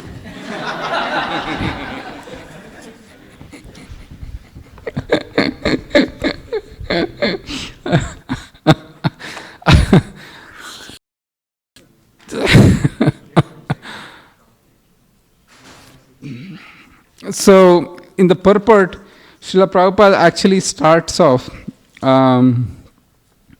that Krishna, whatever incarnations of Krishna, then they are complete. They are completely in of themselves. And then the material manifestation is also complete.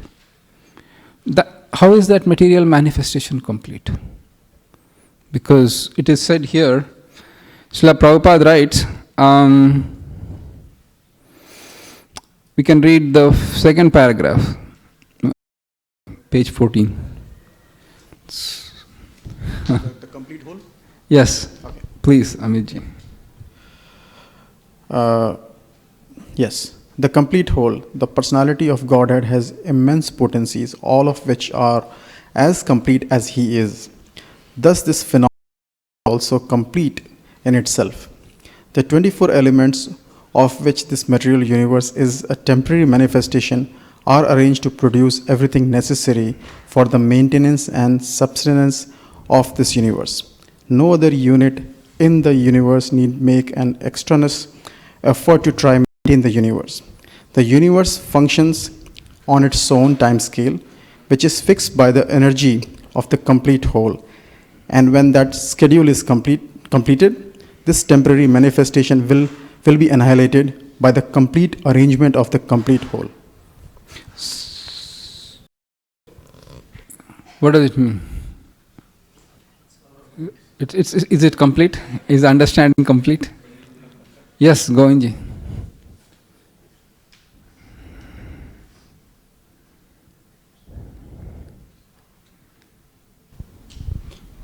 From what I He's alluding to the fact that it's a self-sustaining system, but it of course needs interventions because he himself does come as avatar. Right. But otherwise it's generally a self-sustaining system. Self-sustaining. So whatever universe that comes from, universes that come from Krishna, they are self-sustaining. You see that there is no need, nothing more than what is needed. But we complicate it by creating so many stuff that we feel is needed. The whole consumer market is the exact opposite of, you feel incomplete till you get something. Right? But then if this material universe is complete, how are we feeling incomplete? If this material universe is complete and full, I should be happy here, like this. But now I am like this. Thank you, Madha Govinda. Because it's the Prabhupada writes, it's the incomplete knowledge of the complete self. Because we think we are independent of Krishna, who is complete, and we think that we are that, small particles that are complete in itself, without no relationship to others. We think that's where the incompleteness comes. Yes, yes, good. I'm trying to play devil's advocate here. And yes, this is please. coming from a famous preacher, actually happens to be in my family, and a very famous impersonalist, very close relative of mine. He starts his speeches with this thing, Om Purnamada. That's a famous sloka everyone in India does, right? And ends up with saying, because all of us are complete, then, because we are complete, we don't have to worship anyone, because we are complete, right? So why do we worship anyone? Why? So because we are complete, then there's no need to worship God, right? We are complete. Okay, good. So excellent point. So you're right. Nice logic. Everybody got the logic? No. Okay. Are we coming from God or not? If we are coming from God, we should be complete. Then why worship God? Right? Is that my argument, right? Self-sustaining, complete, but you don't need to worship God. So why are we worshipping God?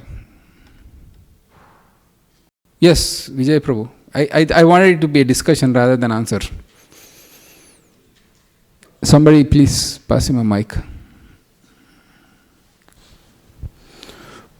Prabhu, right now we are in ignorance, so we don't realize that we are the spirit soul. And that's what the Jnana Path advocates, like, if once we realize that we are the spirit soul, then we don't need to do anything else, we will be satisfied. But we are worshipping the Lord because we want much more than that. Okay, so your counter. Okay, you have something to add? Because we'll discuss. Okay, go ahead.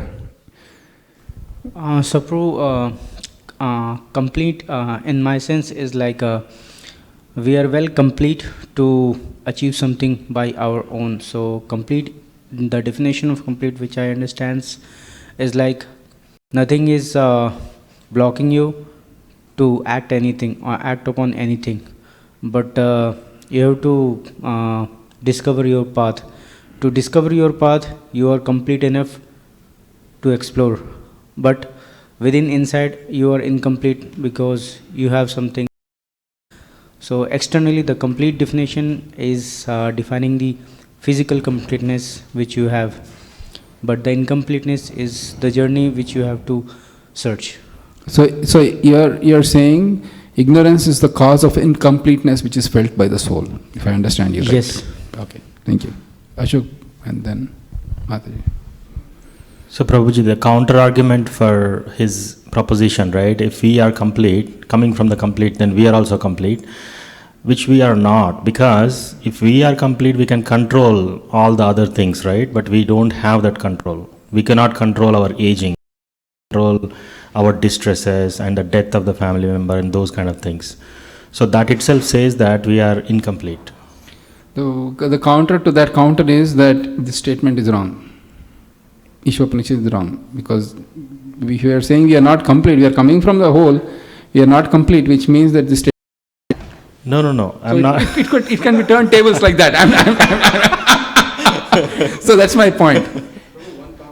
There is some more information somewhere else. There is some more information somewhere else. That's what is mentioned. Mother Govind Prabhu and then Mataji.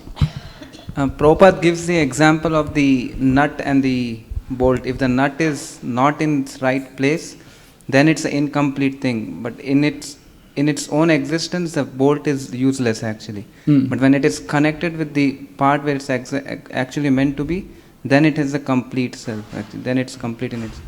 So same way, living entity, when it is in connection, its complete self is there actually. Otherwise, it's incomplete in that sense.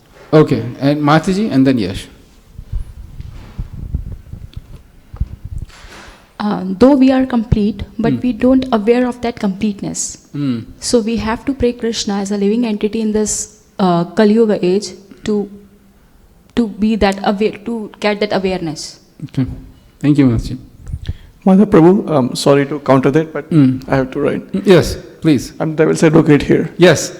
Why do you want to connect that nut into bolt? Because the nut itself is complete, so the nut is in itself.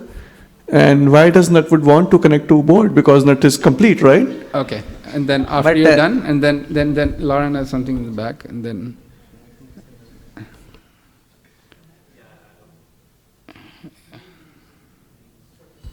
The question was why worship the Lord, and just a thought that I had about that was Sanatan Dharma.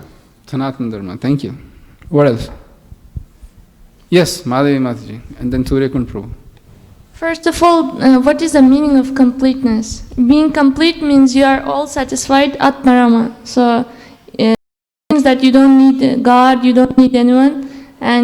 But if you are not like that, then of course we need that source. And completeness I understand as there should be love, the action love, and object of love, and the person who loves.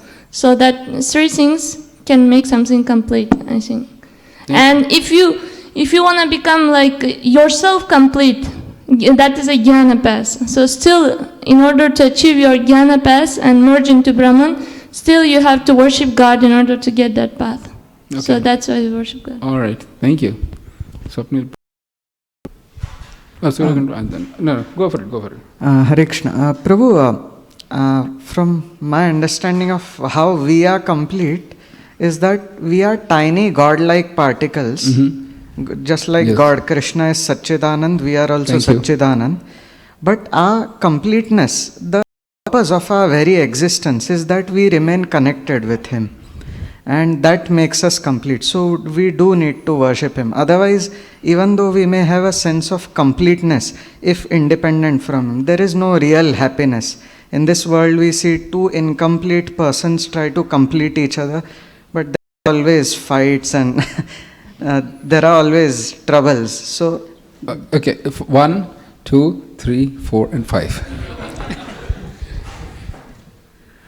Probably the completeness, that's what I understood from this verse, is it's talking about the completeness of God, though everything emanates from Him, but He doesn't depend on the things that came out of Him to be complete. Rather than things that came out, they are complete in itself.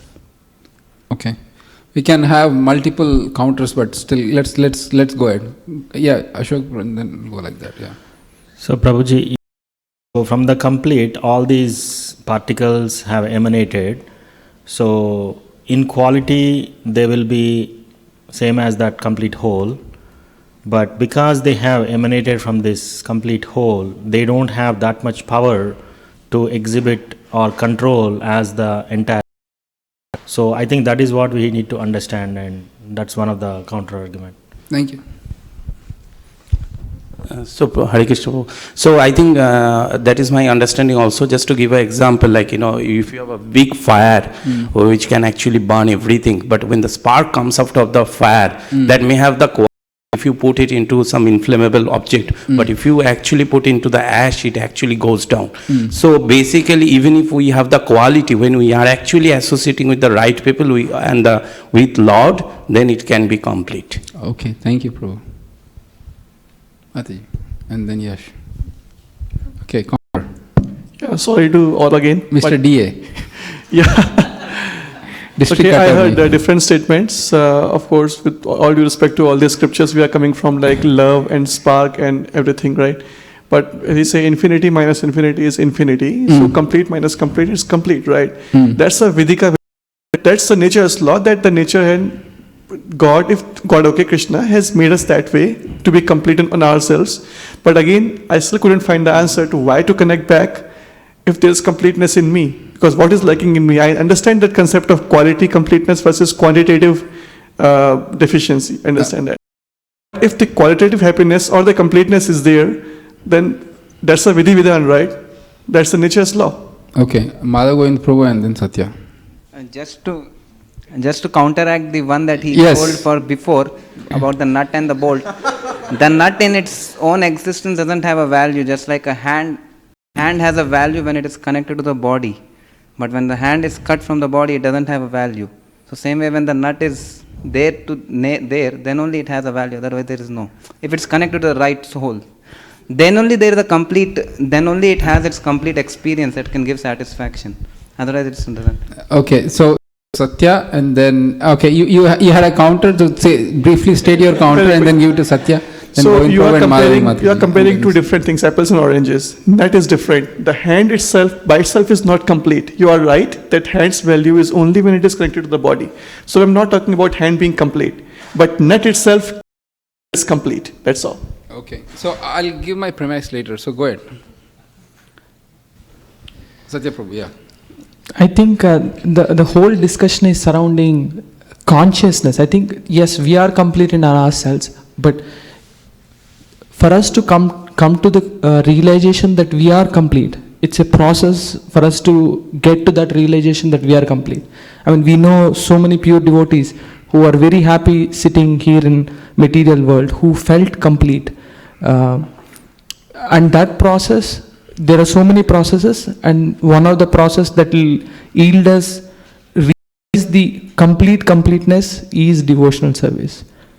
Okay, so just go ahead, last three, and then we will stop here. Otherwise, we can be incomplete forever.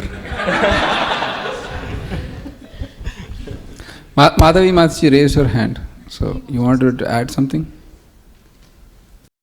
Mataji and then Sundar Madhav. I have a question to Yash Prabhu. If he is complete, then why he is working, doing job, earning money, all these things? Getting married. Thank you. Nice point. And Sundar Madhav Prabhu. So he wanted to feel complete, Mataji. That's why. So that's Prabhuji was mentioning that, like, if in explanation, if we map the definition from material formulas and the spiritual formulas are different. So in a spiritual sense, like 1 plus 1 equals to 11, but in actually mathematically it is 2. So if we add like infinity plus infinity, there is no need of connecting one infinity with another infinity. But in a spiritual sense, there is a need of connecting it because it's a part of infinity, which is a bigger complete sense. So yes, there is a dual nature in the understanding, and the dual nature is, if you are part of you have come as a unit, complete unit from a whole unit, and you can feel yourself satisfied, complete. But since there is a spiritual connection, which makes you feel to have which makes you feel to explore more as a connection with a bigger complete unit, that's where the discover and exploration comes. And that's where there's a need to connect with a bigger complete. Okay, is your short? Okay, let's go. Oh, Mataji also raised. Okay, I'll give her a chance to.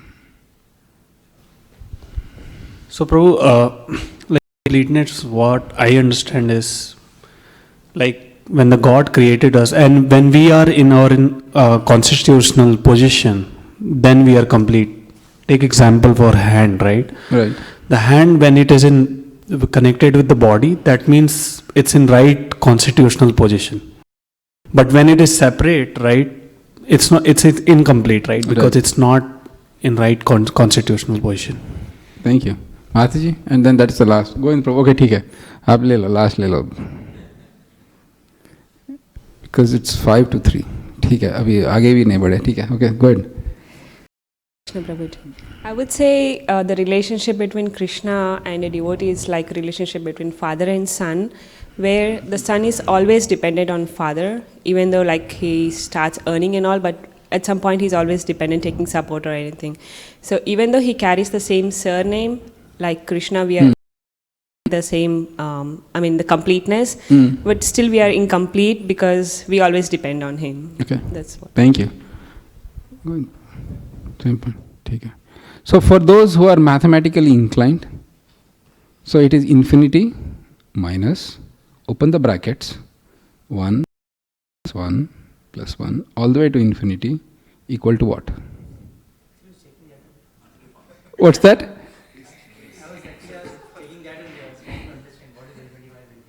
No. Here is the problem is you are equating the fundamental premise or the flaw with that argument. You are equating every single individual coming out of God equal to God, which is not true. So I said infinity minus, open brackets, 1 plus 1 plus 1 all the way to infinity, close the brackets, equal to what? That is what Om Purnamada means. If all the infinite number of souls infinitely go out of God, God still remains. The basic fundamental premise with your argument is that God can be split into many and they get dispersed. And each soul is like a cooperative. You know what a cooperative is? Cooperative business org. Everybody is an owner. There is no master, there is no servant. Everybody is an owner. The fundamental premise is God remains as He is and the soul remains as He is. But first of all, before that so infinity minus brackets 1 plus 1 plus, each one infinite, it tells the jiva. All the jivas, even if they are separated from the Lord, still is infinite. The problem, all these arguments came about because we equate God with infinity equal to 1. Infinity can never be equal to 1. Only under illusion we think that 1 is equal to infinity. If that is gone, then the whole arguments are, because what comes from we are, and also the completeness does not just mean quantitative. We are complete because we are equal to God in one sense, but not in quality. So that's why infinity can never be, we are not infinity coming out of God. We are coming out of infinity. And you can take out infinity number of ones from infinity, but still infinity remains. Does that answer? Amit ji is having a point. I think the curveball that he had, which I'm trying to read it again and again, is that specific line which says, whatever's produced of the complete whole is also complete in itself. So that indirectly starts to kind of allude towards comparison between 1 and infinity. So the question is, are we talking about a feature parity, where it's like, okay, you have the same features and characteristics, yes, but not the scale? Yes. I think that's the difference. Yes. I think if I paraphrase what you're saying, you have the same, you are a prototype version, but you can't survive that scale that Lord has. It's correct. In a nutshell. Exactly. And the direct analysis for that is that if you analyze your own thing, you cannot live without some shelter. You just think about it. Right from the time you are born, you need the shelter of someone. You have to have a shelter. And where is that shelter, or who is that shelter? Is there a shelter, or I am the shelter? Under illusion, you think I am the shelter. So that incompleteness is the lack of the knowledge of the whole. So otherwise we are complete. In that sense, God says you be Brahman realized. Atma yasyatma rahatireva syad atma tiptischamana. He says in the 3rd chapter that for those who is self-realized, who feel they are complete in themselves, there is no work that needs to be done. You are done. But the scale, or as you mentioned, the scale matters. The completeness also doesn't mean in a gross. The thing is, when we say when you compare two things and they are say complete, how do you define that? How do you define two things that are complete? You use they are completely independent and they can subsist on without each other. In that sense, the material world does that, but the living entity who is part of the material world needs some sort of shelter to live with God. And that is not an incompleteness on part of the Lord, but it is a very nature of Jiva. When I say who I am a spirit soul, and there is a certain non-changeable aspect of me. And that's what Krishna says in Gita in 2nd chapter, that the soul cannot be changed. When he says soul cannot be changed, which means God also, from whom we come, cannot be changed. So two changeless qualities. In that sense also, we never existed from God. The other premise is, we have come out of God. We have not come out of God. We had our own entity or individuality since time immemorial. We never, that merging into God is, is more applicable to matter. Krishna says, Natvevaham jatunasam. That is something we should read again and again. 2:11, 2:10. 2:11? 2:12. Thank you very much. 2:12, we should go back. Next time we will read 2:12. 2:12 is such an important thing. Natvevaham jatunasam, natvam neme adipa. Nachaiva, na bhavishamaha. Krishna is so emphatic that, I always existed, you always existed. It's strictly speaking, at some point of time, I was created from God. No, God is eternally, I am changes eternally. So where is the creation or coming from, the whole coming from?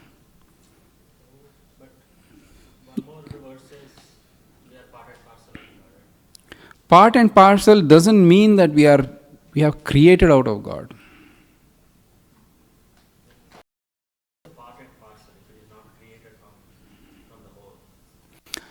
Okay. It's a good example I can give. Krishna has, no examples. I can't think of it right now. Krishna has many energies. And those energies are different from Krishna. But at the same time, they are different.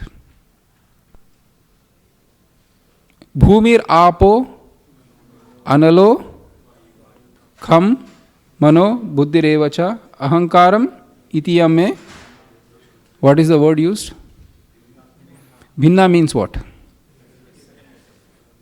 Different? What is different? Isn't that belonging to God? Why is he saying it's different? So, at the same time, the simultaneous oneness and difference exists. We are part and parcels of God, but we haven't been created out of God. It's not our identity came into being at certain point of time. We eternally existed. As God was there, we were there. Side by side. No change. Govind Prabhu and then Yash. Wow. Actually, I want to congratulate you. Before that, I want to congratulate you. I was thinking that I'll be teaching the Bhakti Shastri, but this is Bhakti Sarvabhauma level, the way we are going. Congratulations to all of you. One verse, Shukeshwari Mataji, we have been like dissecting left, right and center for last 1 hour, and we still haven't gotten to the purport yet, or completion yet. So Prabhuji, the beauty of Shastra is that so many contradictions here and there. Right. Because we don't know the whole picture. But if you look at different points, those points are contradicting. For example, I don't know where it's said, but it says Ekoham Bahusyam, right? Right. So Lord says, I am one. Right. So where are the other Jivatmas then? Where are the others? Lord himself says he is alone. Yes. So Ekoham Bahusyam. Yeah. Okay. Then the other thing is all the Jivatmas at the time of annihilation, they enter into his garbha. Of creation, they all come back again. Right. Which means they are actually there. Right. But at some point we were not there. But during the time of creation, suddenly we are there. So how the hell did we come?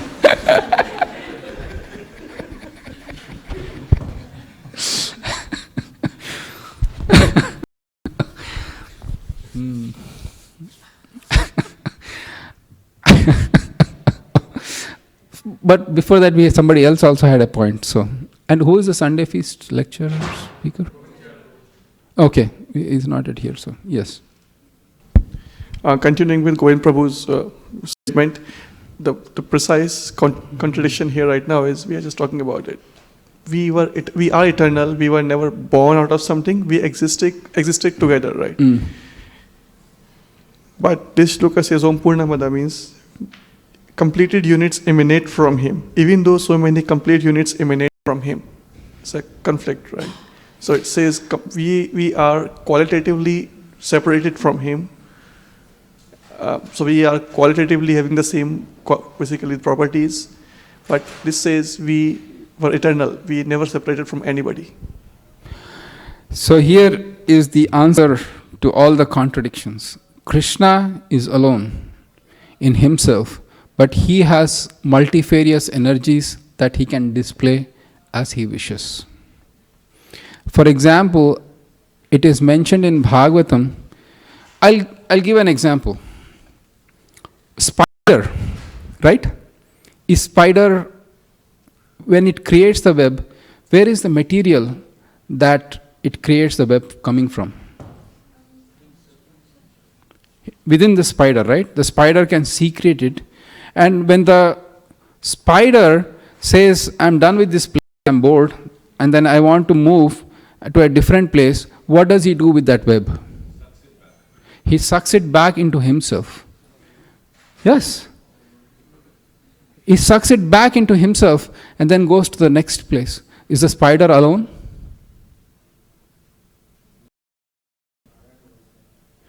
So if a mere insignificant spider can create such wonderful webs, and they are really artistic, the webs they show, they can create such webs from within his own energy and destroy it when you need. Can't God do that at a much greater scale? So Govind Charan Prabhu is here. I'm going to stop the class. Okay, I'll give you a couple of more minutes. I just don't want to stop abruptly because it's incomplete.